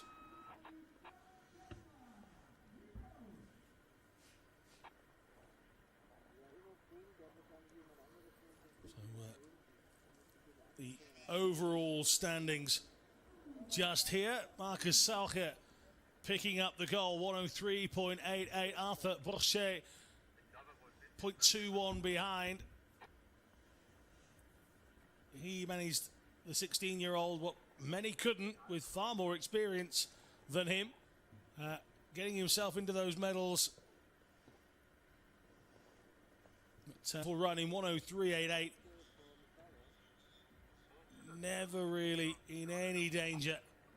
And Bendotti of Italy propping up the rest. Odi Brossan failing to finish. He did himself a mischief going out of the course on his left-hand side into the sharp right-hander that looks tricky, and it has the elements to catch a few more out, but only Brossan bit the dust on that section. So, well, you can see the lineup for the men's Super G sitting. The mono skis are back. Frédéric Francois of France will lead us away.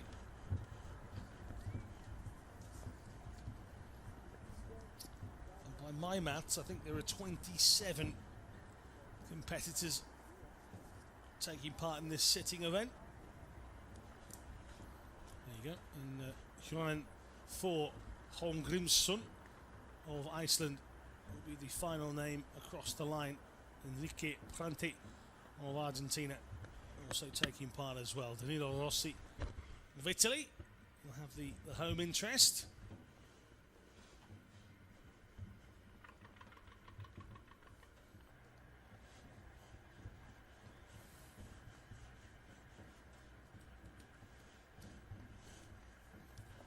Frédéric Francois there in the centre of your shot, rather blocked by a wooden pole, but that's a start gate mechanism. So, Francois, who raced yesterday as well, a silver medalist in 2015. So we're going to get underway here with someone that fancies themselves to take a medal away from Tarvisio.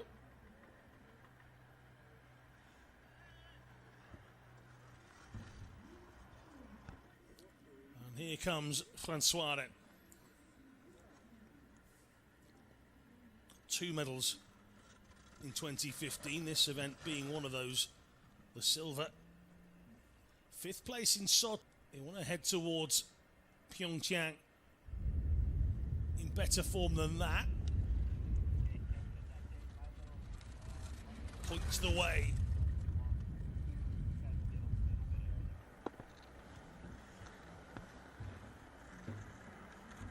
Francois through the first intermediate time check at 20:39. It's a bumpy old ride on those monoskis.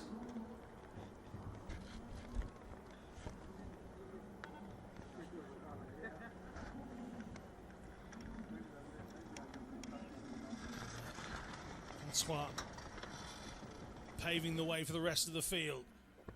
What will his time be? Doesn't want those dreaded 3 letters after his name on the scoreboard, so into the final right-hander he comes then. Get himself straight.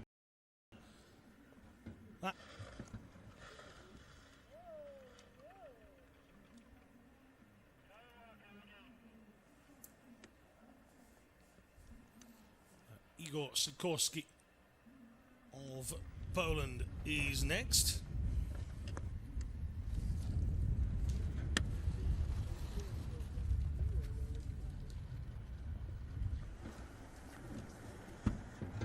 Sikorski, 26 years of age. It's his 3rd World Championship appearance. The first time he's taken on the Super G course in a World Championships. He's behind Francois at the first intermediate by over half a second.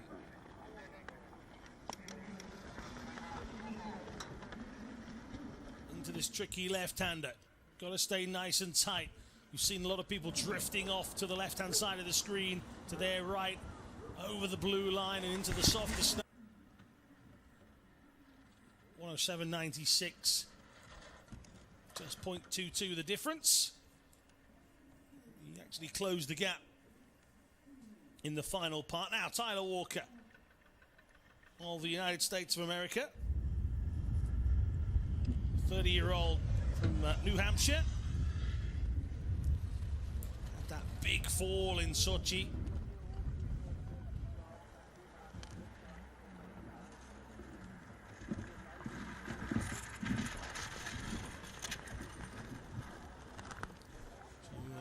Walker finished 14th, 12th and 16th in his 3 runs out at Super G at World Championship level. This is 6th World Championships. Loves the adrenaline of the sport. Walked intermediate, he's dropped behind in the second, but we saw Sikorski pick up pace in the final part of this. Can Walker do the same? No, 108.19. Just lost the pace towards the back end. And away we go then with Johan Taberle.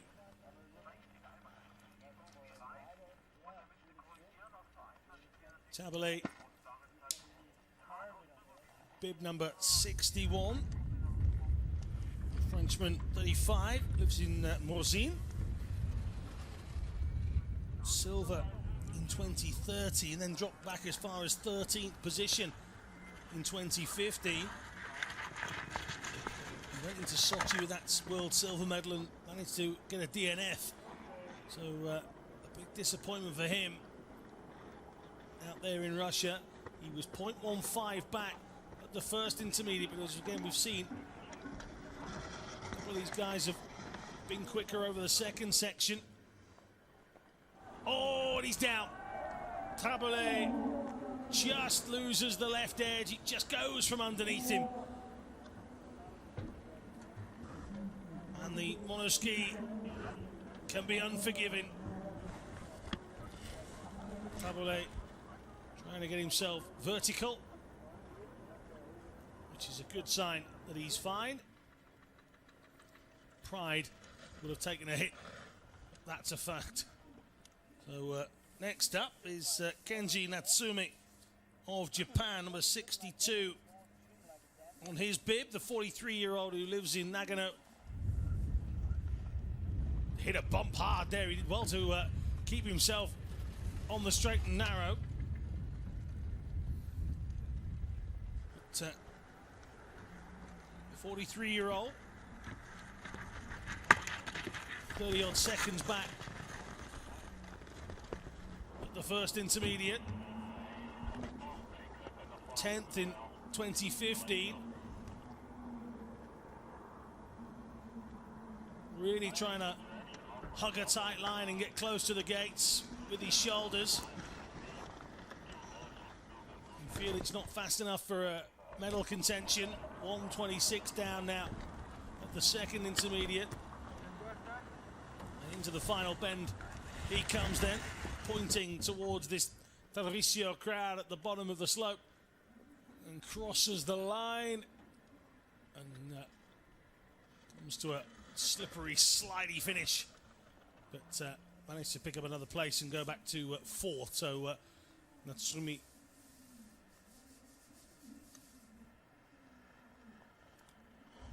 followed by compatriot Taiki Mori. Mori 63 on his bib, the silver medalist from Sochi.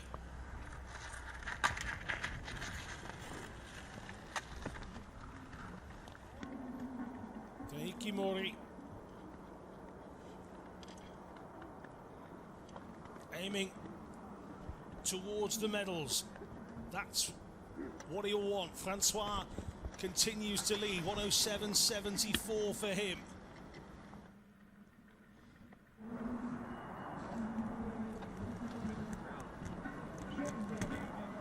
Mori controlling that left-hander nicely. He was ahead. And he stays there, 106.63, 111 in front of Francois. Well, that's his name in the hat for a medal then. George Kreiter of Germany.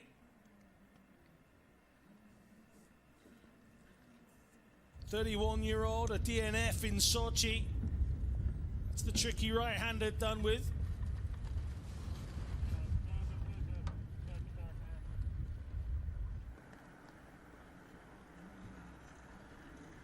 Mori's new time, 106.63.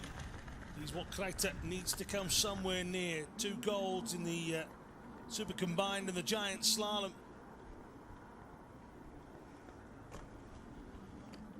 In previous events, he was 6th in this in 2015. He was 2nd at the intermediate. Into this left-hander.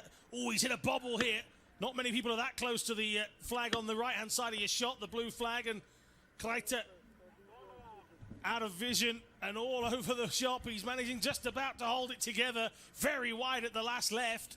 Through the gate he comes, 107.31. Enough to put himself on the podium for now. Bamba, 2 seconds back at the first intermediate here.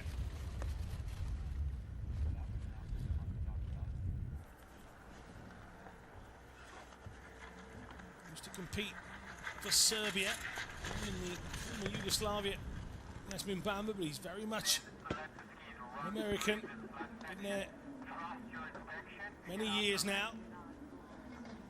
He actually became the first Serbian ever to compete at a Winter Paralympics.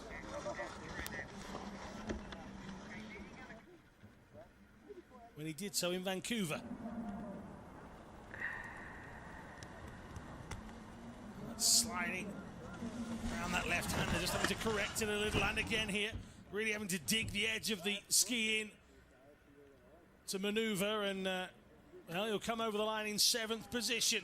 Jasmin Bamba, one of 5 Americans taking part in this event.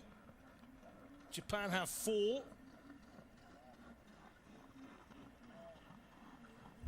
The Netherlands have 3. A couple have so far, SALCHER, BOCHET. Can KURKA had his name to the growing list of double golds here in Tarvisio.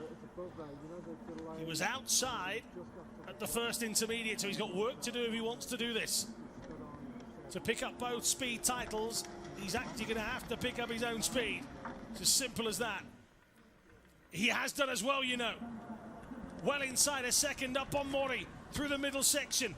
This is where he really can build on it. KURKA through the final few gates, straightens up, aims towards the line, and the time will be, well, it'll be quick. 105.08, 1:55 quicker than Mori. Wow. KURKA really putting in a show-stopping performance there. Now, Christoph KUNZ of Switzerland.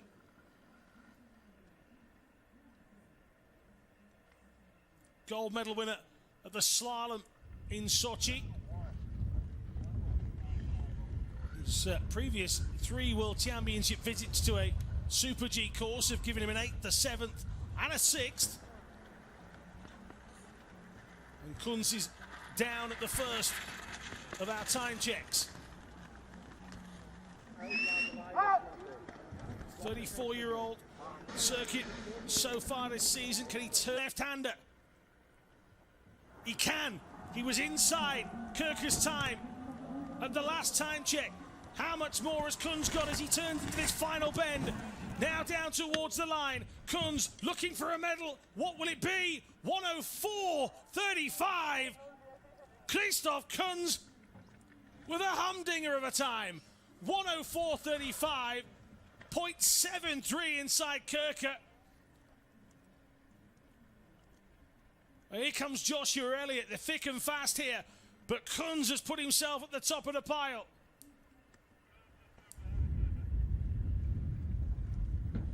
Now, this is the 35-year-old who lives in San Diego with his wife Samantha. And took up mono skiing in 2011. He was a DNF in 2015.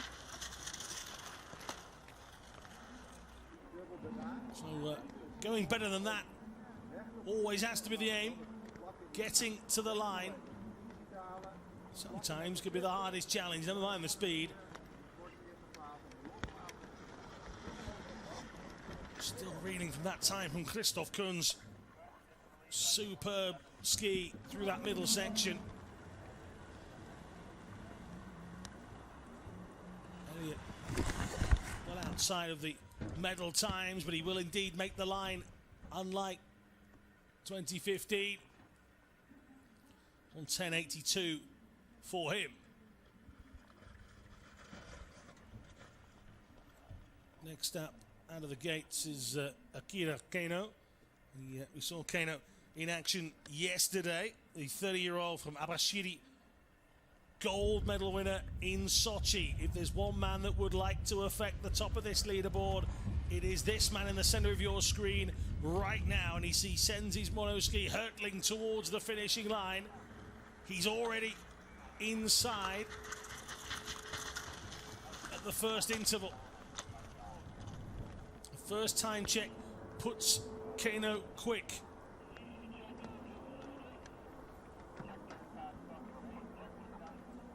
Bronze in 2013, a 5th place finish in 2015 on the back of that gold in Sochi.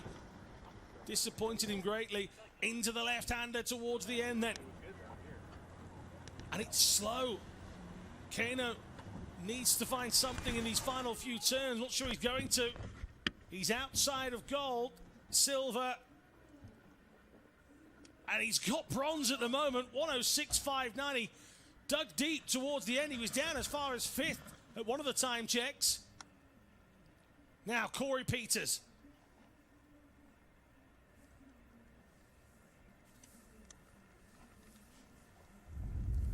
The New Zealander from New Plymouth, the reigning champion.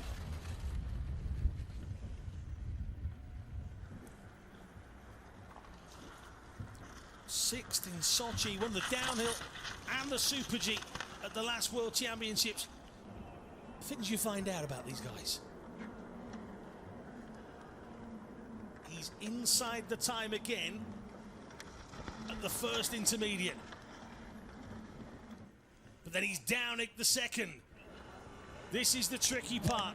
Just getting speed in this final section to take you to the line. Corey Peters. What can he find over these final few meters? 1:05 exactly. Takes him second and he shouts up towards the sky. I'm yet to know if that's a happiness at a medal or a disappointment at not getting gold. Roman Rappel hit the deck yesterday in his run.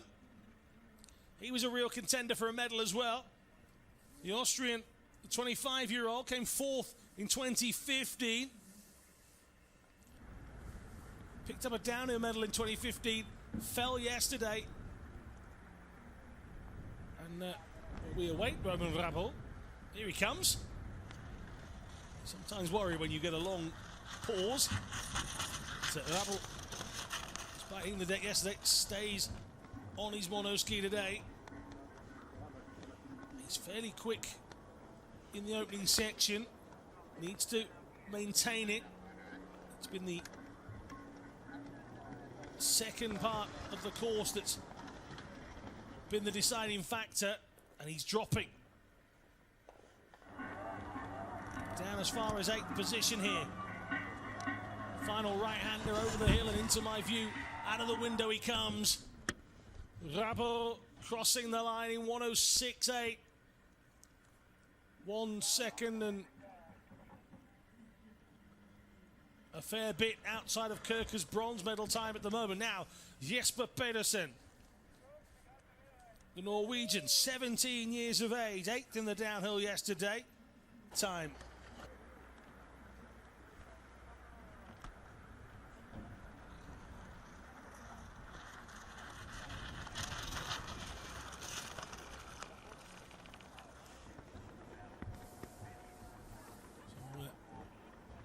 Pedersen from Bergen, also competes at club level in para athletics as well.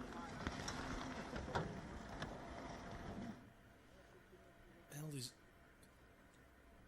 arms aloft yesterday after crossing the line. He's obviously got his own goals he wants to achieve in terms of times and positions, and Pedersen crossing the line in 1:07.24. That puts him in 7th position, the 17-year-old, so that's fairly respectable with not that many left to come.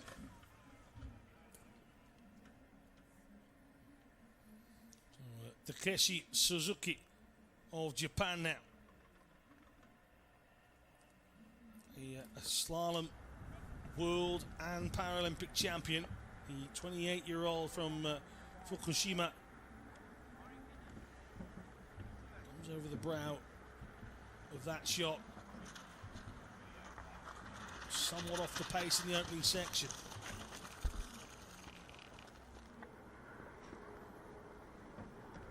Will be focused, I'm sure, on the last day's competition.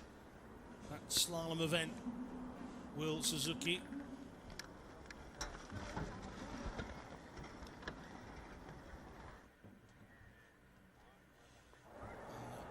Down towards the finish. It starts to come.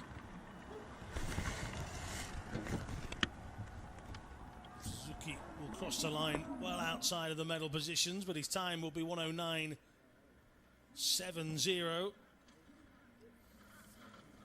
Sticks out the tongue.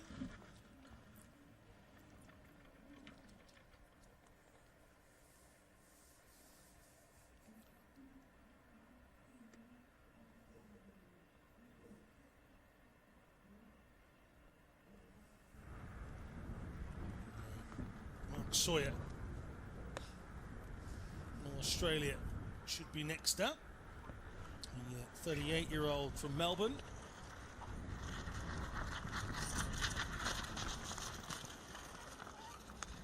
Two DNFs in his first World Championships.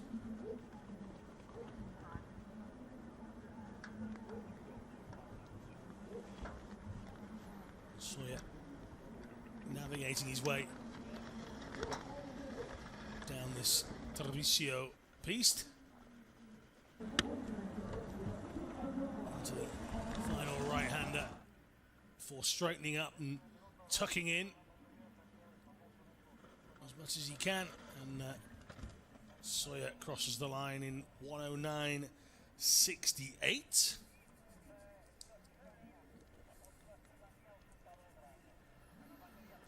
Niels de Langen should be up next, and that's exactly who we've got, the 18-year-old from Arnhem. Know a great deal about Here's De Langen.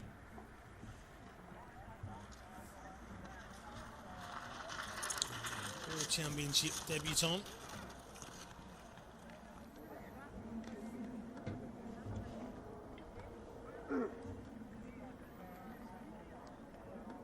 He's right about fair to middling at the moment. He's ranked 10th at the first intermediate, so no shame in that. Far more experienced skiers have gone before him. So here's De Langen. Just dropping to 13th at the final time check as he comes into view for the crowd.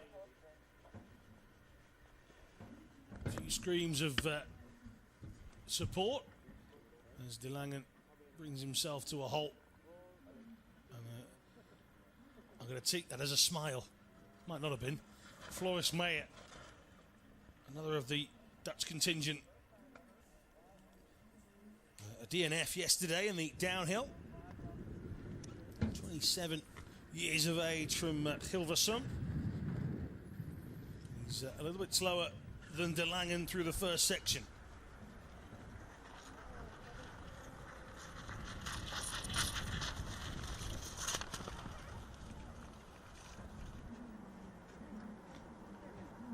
Getting nice and tight to those three gates. There's only a slight variation in their direction and for all three of those gates in that part there. So it's all about trying to be as quick as you can, and then into this left-hander that's proved very tricky for both sitting, standing and the VI categories. And it's just about how you enter this final section of the course into the finishing pitch. The line in orange is crossed. The team wearing the orange have had two of their three down the slope, and it's that's respectable, you know, from Meyer. 107.80. Now, Stephen Lawler, the American from Burlington, came up with a DNF yesterday, just a little bit too keen in the downhill. Just getting it wrong. Ended up on his side. I mentioned yesterday that his father was a rally driver. So I'm sure Stephen, growing up, saw the need for speed as much as his father did, and he's getting it here on the mono ski. Lawler tucks into the left and then right, that brings him towards home. He was down in 15th at the last, picks up a place, moving into 14th as it stands. Danilo Rossi, the Italian with bib number 78.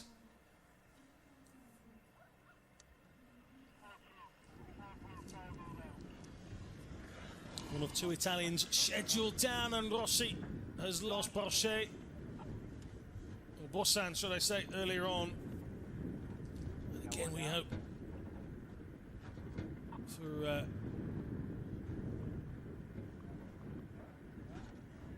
good reports from the crash here. You see Rossi coming in over the hill, and you lost it on the jump. And if you don't land square and already angled into that right-hander, you're in trouble. And that's exactly what Rossi has come across. So we'll bring you some more information when we can on Danilo Rossi. But he leaves the course in a similar vein to Bossan a little bit earlier on. So again, this is the coverage of the World Para-Alpine Skiing Championships here in Tarvisio in Italy. Remember, tomorrow, don't tune in tomorrow. You can go to work or go to college or school, or whatever it is you're meant to be doing tomorrow. Don't just sit in front of your computer watching this. Don't just put it on the TV and think, I'll sit here all day. It's not happening. It's a training day tomorrow. Competition will resume on Saturday. Training again on the Sunday and Monday and Tuesday. The final 2 days of competition. Finishing off with the slalom. So tomorrow, have a lie-in, have a rest. do whatever it is you're meant to be doing. If you want to get in touch with us, do so via social media. Use the hashtag Tarvisio2017. That's the hashtag Tarvisio2017 in any language. I really don't care. We can figure it out.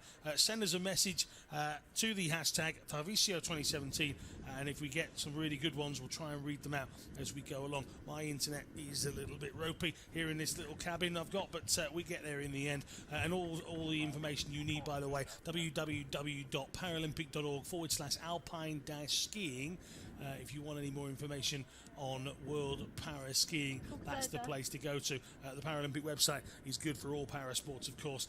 You can follow us as well on Instagram, Twitter and Facebook. Para Alpine is what you need.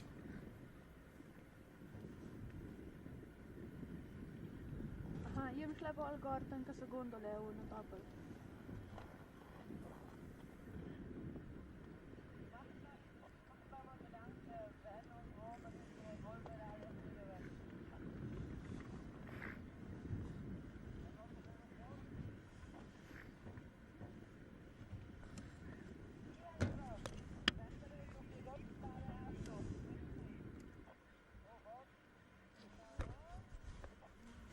So a quick look back at some of the action from earlier on in the sitting competition. The runs so far, Christoph KUNZ, look out for bib number 67 in these highlights. He is sitting pretty at the top of the leaderboard at the moment. A fabulous run from him in 104.35.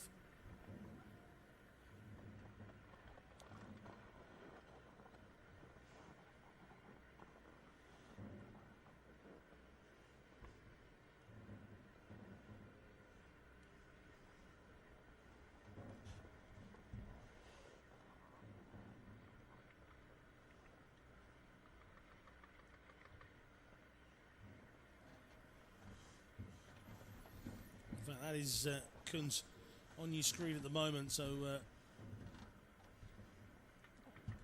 he beats the ground afterwards, but he's top.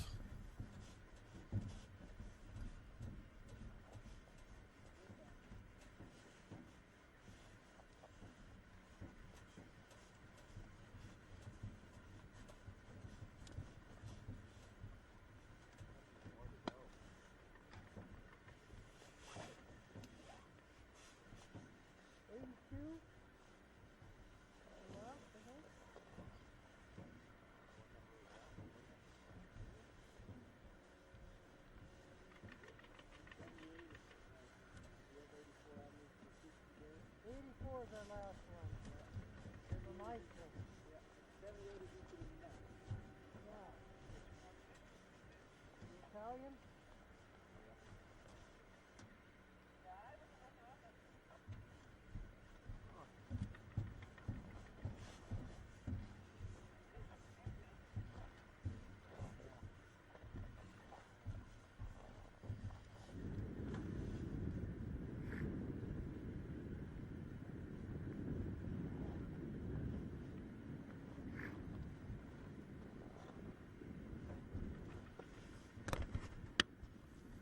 Just see the team up on the mountain, just tending to he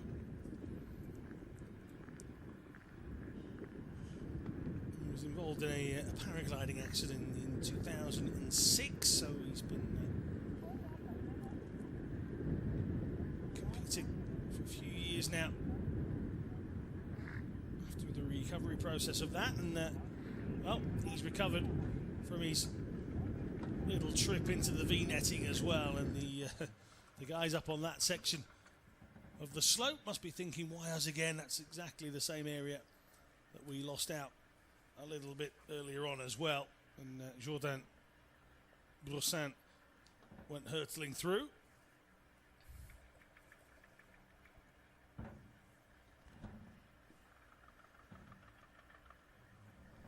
So here's the current standings of the men's Super G sitting event. Shirelli some 6.5 seconds back from the leading pace setters. The snow is not really falling at any real great knots at the moment. It's just specks in the air as it stands. So Corey Peters, silver. Andrew KURKA, bronze. Christoph KUNZ, though, leads the way. Alessandro Verotto of Italy is still to come. So too is Iceland's Johan Thor Holmgrimsson. Austria's Markus Grachterhofer from Salzburg is still to come as well. Enrique Plante of Argentina is left on the list. So still a few to come, and just coming down to the bottom of the slope on your right hand side of your screen, that is Danilo Rossi. So the 39-year-old is okay. He'll talk it through with the team, the coaching staff. And, well, it was nice and simple. He left the snow and didn't land it how he should have done. He'll know that better than anyone as the debate goes on behind the scenes. The work team have moved away, so that would suggest we are not far away from getting back underway here in Tarvisio. We've also got Pavel Bumbusek of the Czech Republic to come. So kids finding time to make a few snowballs.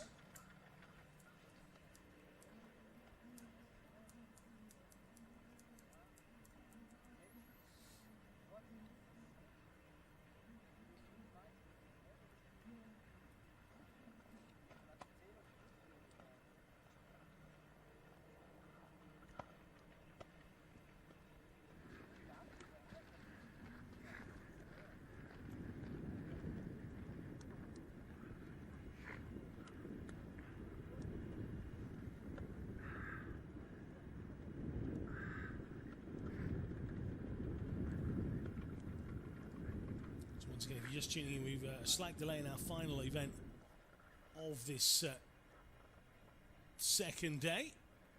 Repairs have been made to the V-netting,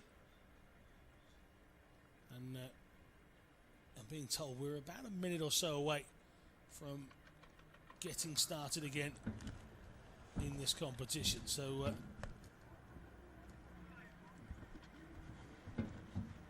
in fact, we are underway.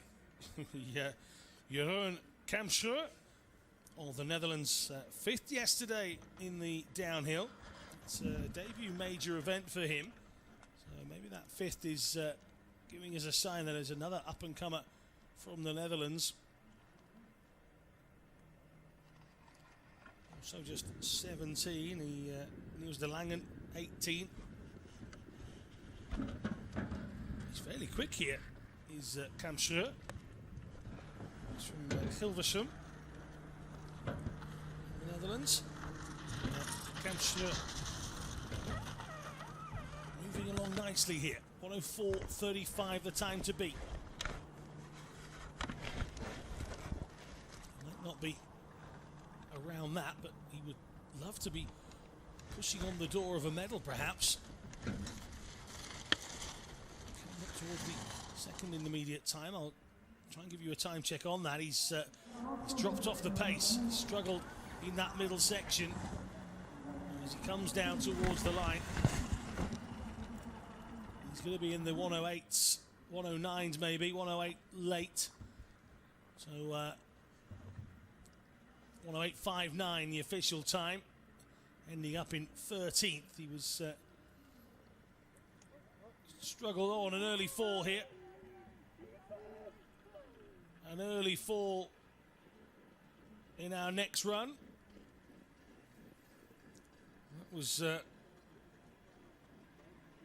Grachterhofer of Austria takes the tumble. The man from Salzburg just went over a bump. The bottom right edge gave way, and he slides harmlessly into some of the V-netting, but that might offer us another slight delay here. I'm not sure. He's just being helped out of the netting. Seems okay at the moment. But, tangled within the netting itself for now.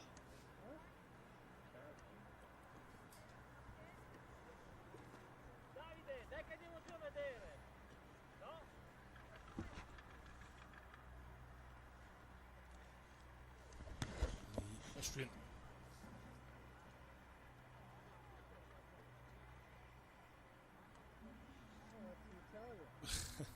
just flicks his hand in disgust towards the course and, well, disappointed with himself. Sunny.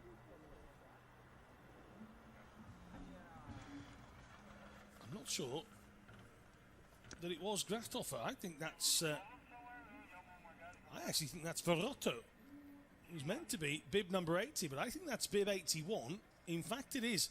So apologies for that. It was indeed Alessandro Verotto. So both the Italians hitting the side.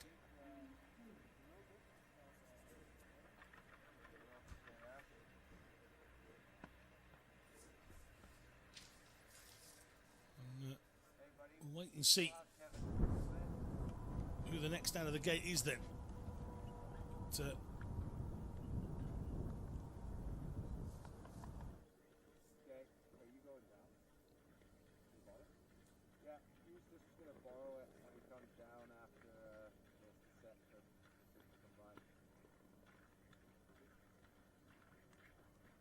moment. Any repairs that needed doing have been done.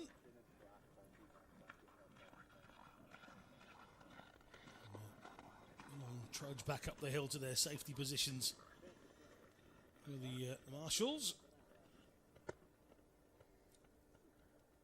I can tell you the wind has picked up a little. You're not going to sit in the big frozen trees at the top there, but certainly down here at the foot of the run, it's wobbling a few things around, not bothering these guys at all.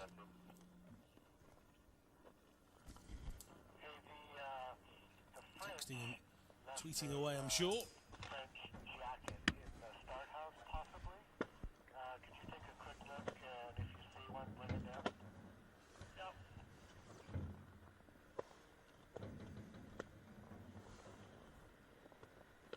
So the kids at the foot of it all, enjoying themselves.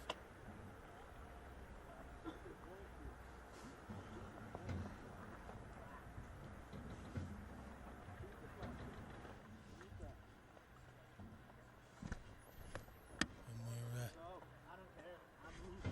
nearly ready to get back underway. Should be Pavel Bambusek. Is indeed who it appears to be. So Bambusek, the 32-year-old from Prague,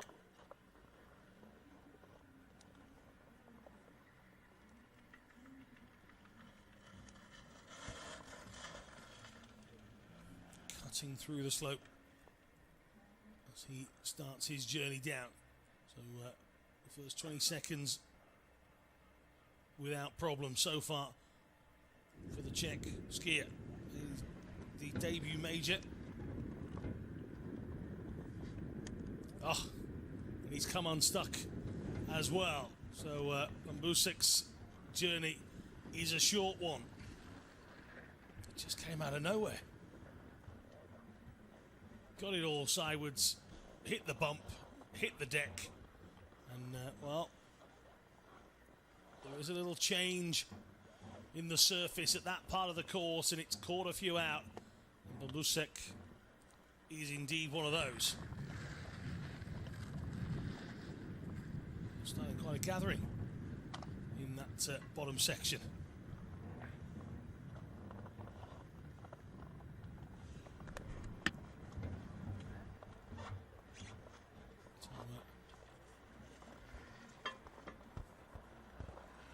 Rusek is a DNF now. Enrique Plante of Argentina. He's 34. Competed in the slalom in Sochi. Argentine skier.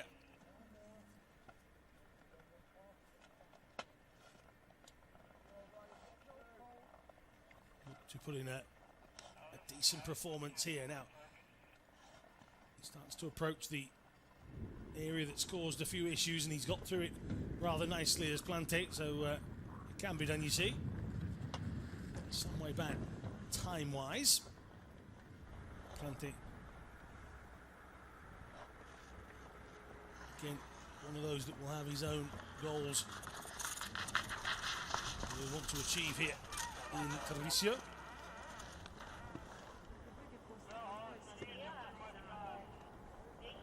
Plante's time first interval was first intermediate, sorry, was some 7:28 back from the time of KUNZ, and that will slip further still. He's the tough left-hander, but I don't think he's producing anywhere near the speed to give him an issue. And he's dropped another 10 seconds off the pace, so coming into his final right-hand turn of his World Championship bout here on day 2, and Enrique Plante crosses the line in a time that looks to be 1:28.08. Plante finished, and we head towards our final competitor as well. This is Johan Thor Holmgrimsson.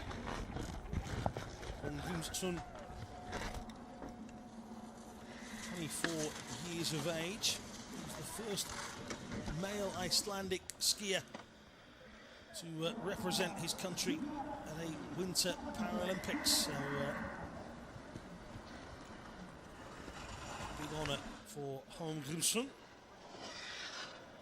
Iceland have their hopes on him as he crosses a line in a respectable 1:15.65.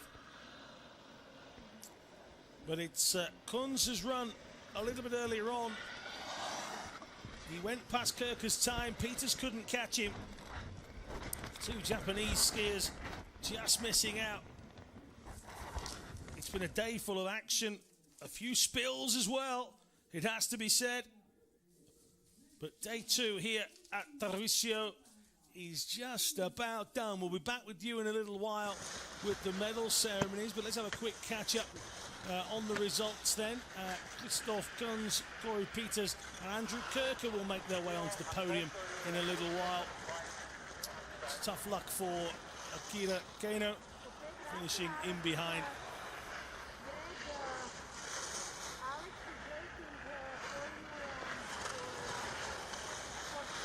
Once again, day 2 of the World Para-Alpine Skiing Championships here in Tarvisio in Italy.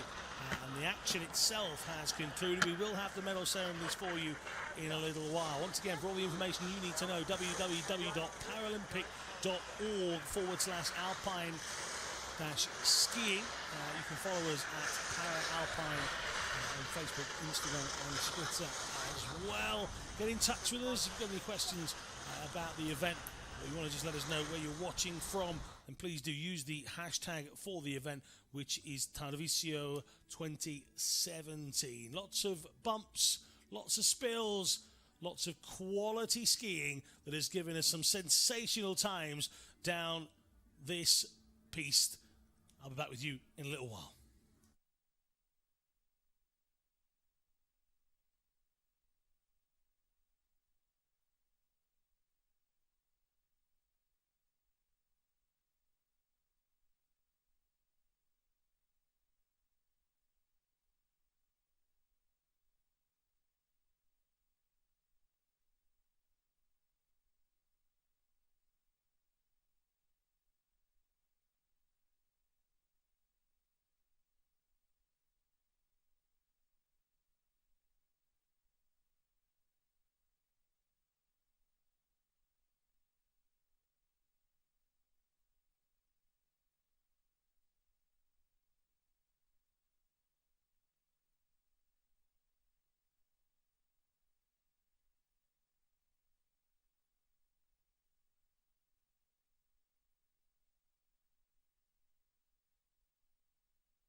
Eh? 724.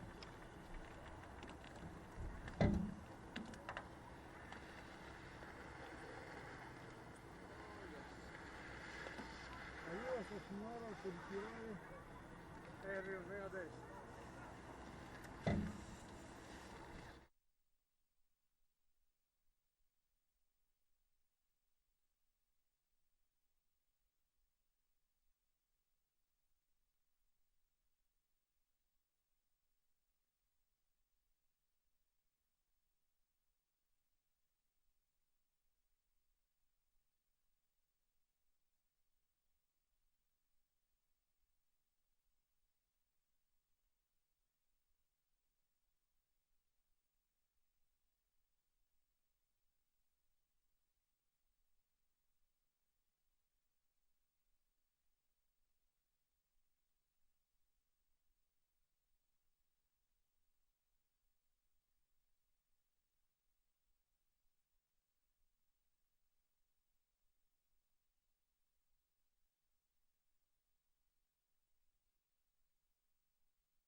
Hienoa.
So once again, thank you very much for coming back and joining us. Maybe you've stayed coming up in just a second as you can out there getting ready. And the first event that will take place in terms of receiving the medals, of course, will be the Women's Super G Visually Impaired. Please welcome the Middle East. Making their way to the victory ceremony area. The bronze will go to Danelle UMSTEAD and Robert UMSTEAD, her husband, also her guide, guiding her to a bronze medal. Yet another World Championship medal for Danelle UMSTEAD. So, silver medalist in 2015. It's bronze this time around. Race director Alison Bombardier is our medal presenter. She's the race director.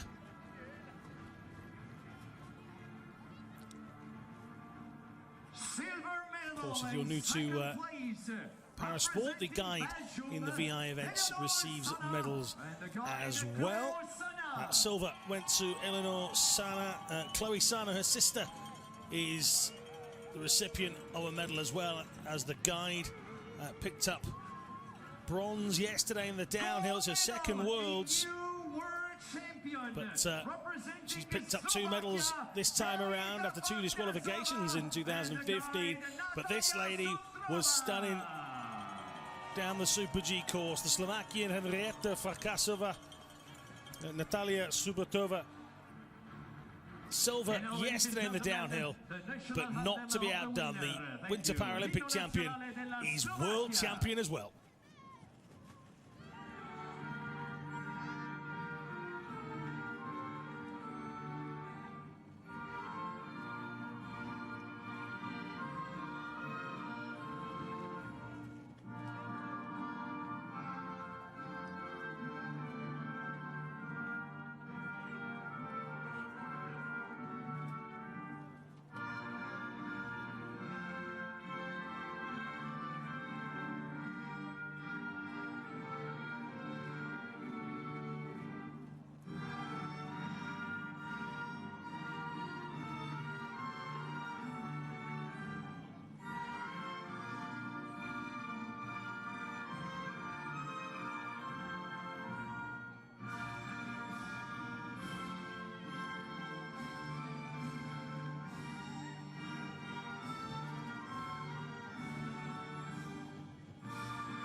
So, FARKASOVA picks up gold in the Women's Super G Visually Impaired World Para-Alpine Skiing Championships event.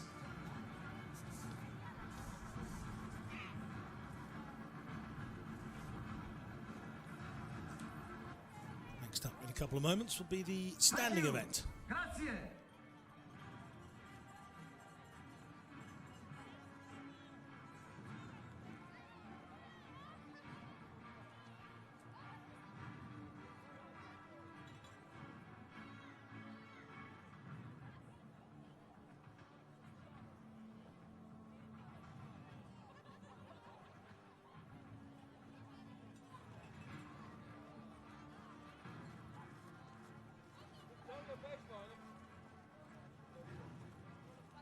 Ladies and gentlemen, we announce So, second ceremony coming up.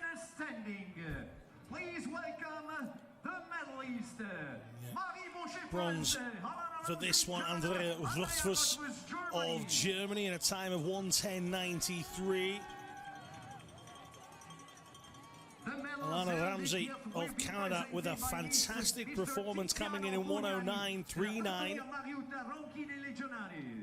but proving absolutely unstoppable at the moment.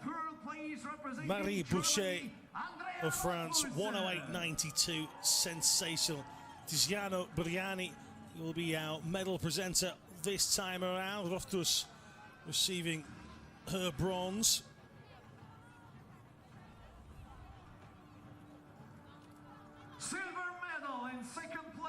As mentioned, I thought the performance here of Alana RAMSAY was spectacular. RAMSAY putting the pressure on. There was a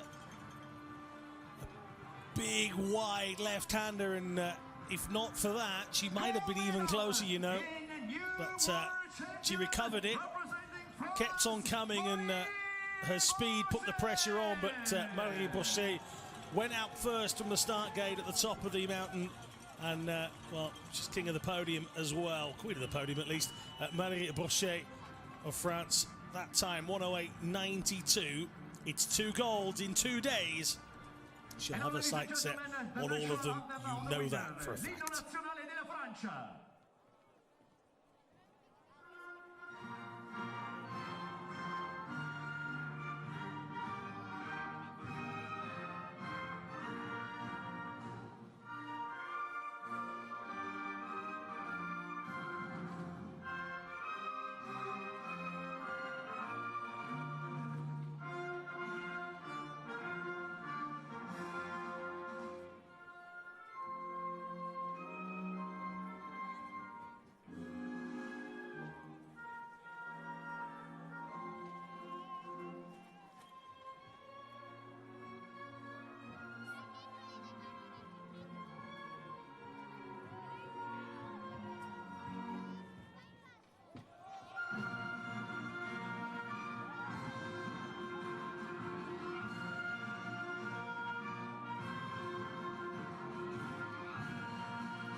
So, 2 of the women's ceremonies are done. The sitting victory ceremony. Momoka MURAOKA of Japan picked up bronze, and SCHAFFELHUBER of Germany with silver. But it was fairly tight. A great performance from Claudia LOESCH, picking up that gold medal in a time of 108.97. MURAOKA's time 113.43.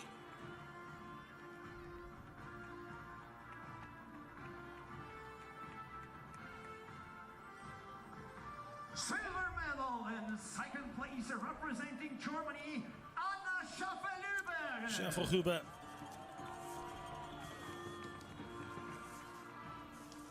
has to settle for silver this time around. Was the reigning champion, the reigning Winter Paralympic champion as well, but not to be stopped was Claudia LOESCH, the lady from Vienna. 2010 Winter Paralympics champion, and now she's 2017 world champion.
Those three ladies victorious when it comes to picking up medals in the sitting category of our Super G event here today. Don't forget, one more quick reminder that tomorrow is a training day.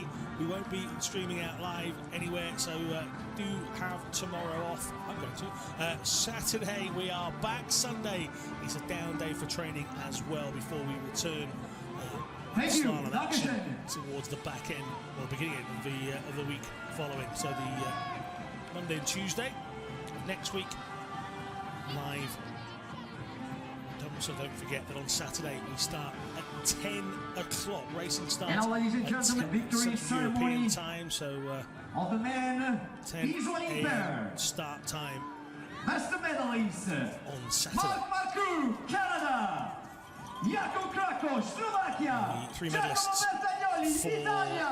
this next event, the men's Super G VI, and well, lots of support for Giacomo Bertagnolli of Italy. He's going to collect the The bronze. medals and the gift will be Silver will presented go by to Miss Jakub KRAKO of Slovakia, the president of the and Italian Winter MARCOUX Paralympic Sport also Federation. does the double. Thank you. So MARCOUX gets the speed double. Tiziana Hassi, the presidente of the FISIP, should I say, will be our medal presenter. I'm sure she's delighted to be handing one over to Giacomo Bertagnolli. Tarvisio is the guide, will also receive a medal as well. Bertagnolli is exceptionally happy to receive that medal here in his home country. Tarvisio has been good to him. Silver medal and second place representing Slovakia, whose run was sublime. The Winter Paralympic champion, struggling to find that form again. He was 12th in 2015, but at least he's back on the podium. And he, with his guide, Branislav Rossman, gold medal, received a new world champion medal representing and Canada, gift. MARCOUX. But not for the first time. He and his new guide, Jack Leach. A wonderful performance. And MARCOUX adds to his downhill gold with the Super G title as well. The 19-year-old from Canada. 104.22 is why MARCOUX receives the medal and the gift and the play Please rise of his own if you're wrestling. able for the national anthem of the winner. L'inno nazionale del Canada.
there's a bit of skyfall in the background, if I'm not mistaken. We had a bit of the sky falling early doors. It hasn't snowed now for the last couple of hours, but we certainly had a little flurry at the beginning of the day. Visibility has improved as the day's gone on, and the course setters, the guys that work on the course and girls, are up currently on the mountain, prepping and changing for the training that will take place tomorrow. Ladies and gentlemen, we are almost a victory ceremony for the men standing. More ceremonies to come here, so here are the medalists. stick with us for a moment. Markus, Austria. BOCHET, France. Bronze in the standing event, then Jeffrey Stoot of the Netherlands. France's Arthur Bochet picking up the silver, but MARCOUX once again, another that's got the double.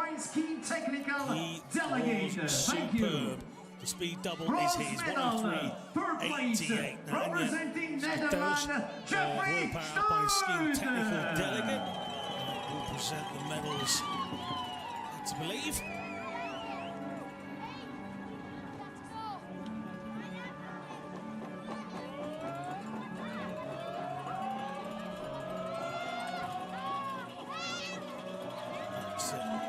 Jeffrey Stoot receiving his, he's all smiles about it as well. Medal. And the second place representing France. Crossing the line in 104.65. Arthur Bochet picked up the silver medal. He was in front of the 21-year-old from the Netherlands. Bochet, just 16, came 5th in the downhill. May have made a few people reassess their medal predictions for this one. They perhaps didn't think he finished there, but the young Frenchman has surprised many. But this man here, Markus he is a tough old cookie to beat, isn't he? And the Austrian, no messing about with the downhill. He is the speed man of standing skiing in the Paralympic world at the moment. But rest assured, if Arthur Bochet can get himself a silver at 16, there's more to come.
Ladies and gentlemen, we introduce the victory ceremony for the men sitting.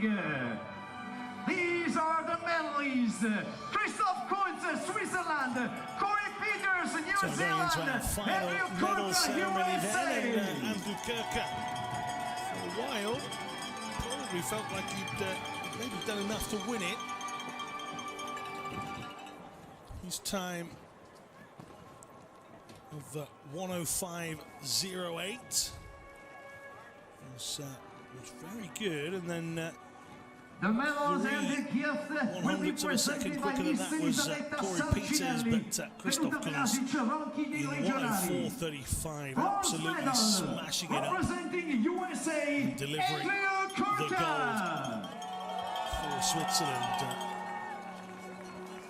Elisabetta Salchelli will be our medal presenter. KURKA picks up his. Silver medal representing New Zealand, Corey Peters. Corey Peters picked up the silver. Gold medal. Seemed a little disgruntled with it as he crossed the line. Christoph, the reigning champion, he's not reigning anymore because this man is Christoph KUNZ of Switzerland. That time 104.35 from the 34-year-old. The Winter Paralympic champion is the world champion as well, heading in. And now, ladies and gentlemen, please rise if you're able for the national anthem of the winner. Paralympic cycle, Pyeongchang, watch out for Christoph KUNZ.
Huge congratulations to all of our medalists throughout the course of the second day here at the World Alpine Skiing Championships in Tarvisio. Again, if you want to get in touch with us, use the hashtag Tarvisio2017. Follow us at Alpine on Twitter, Instagram, and Facebook as well.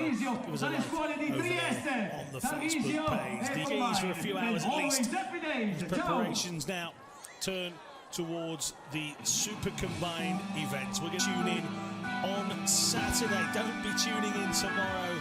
Don't be that guy that tunes in tomorrow. We're not back until Saturday.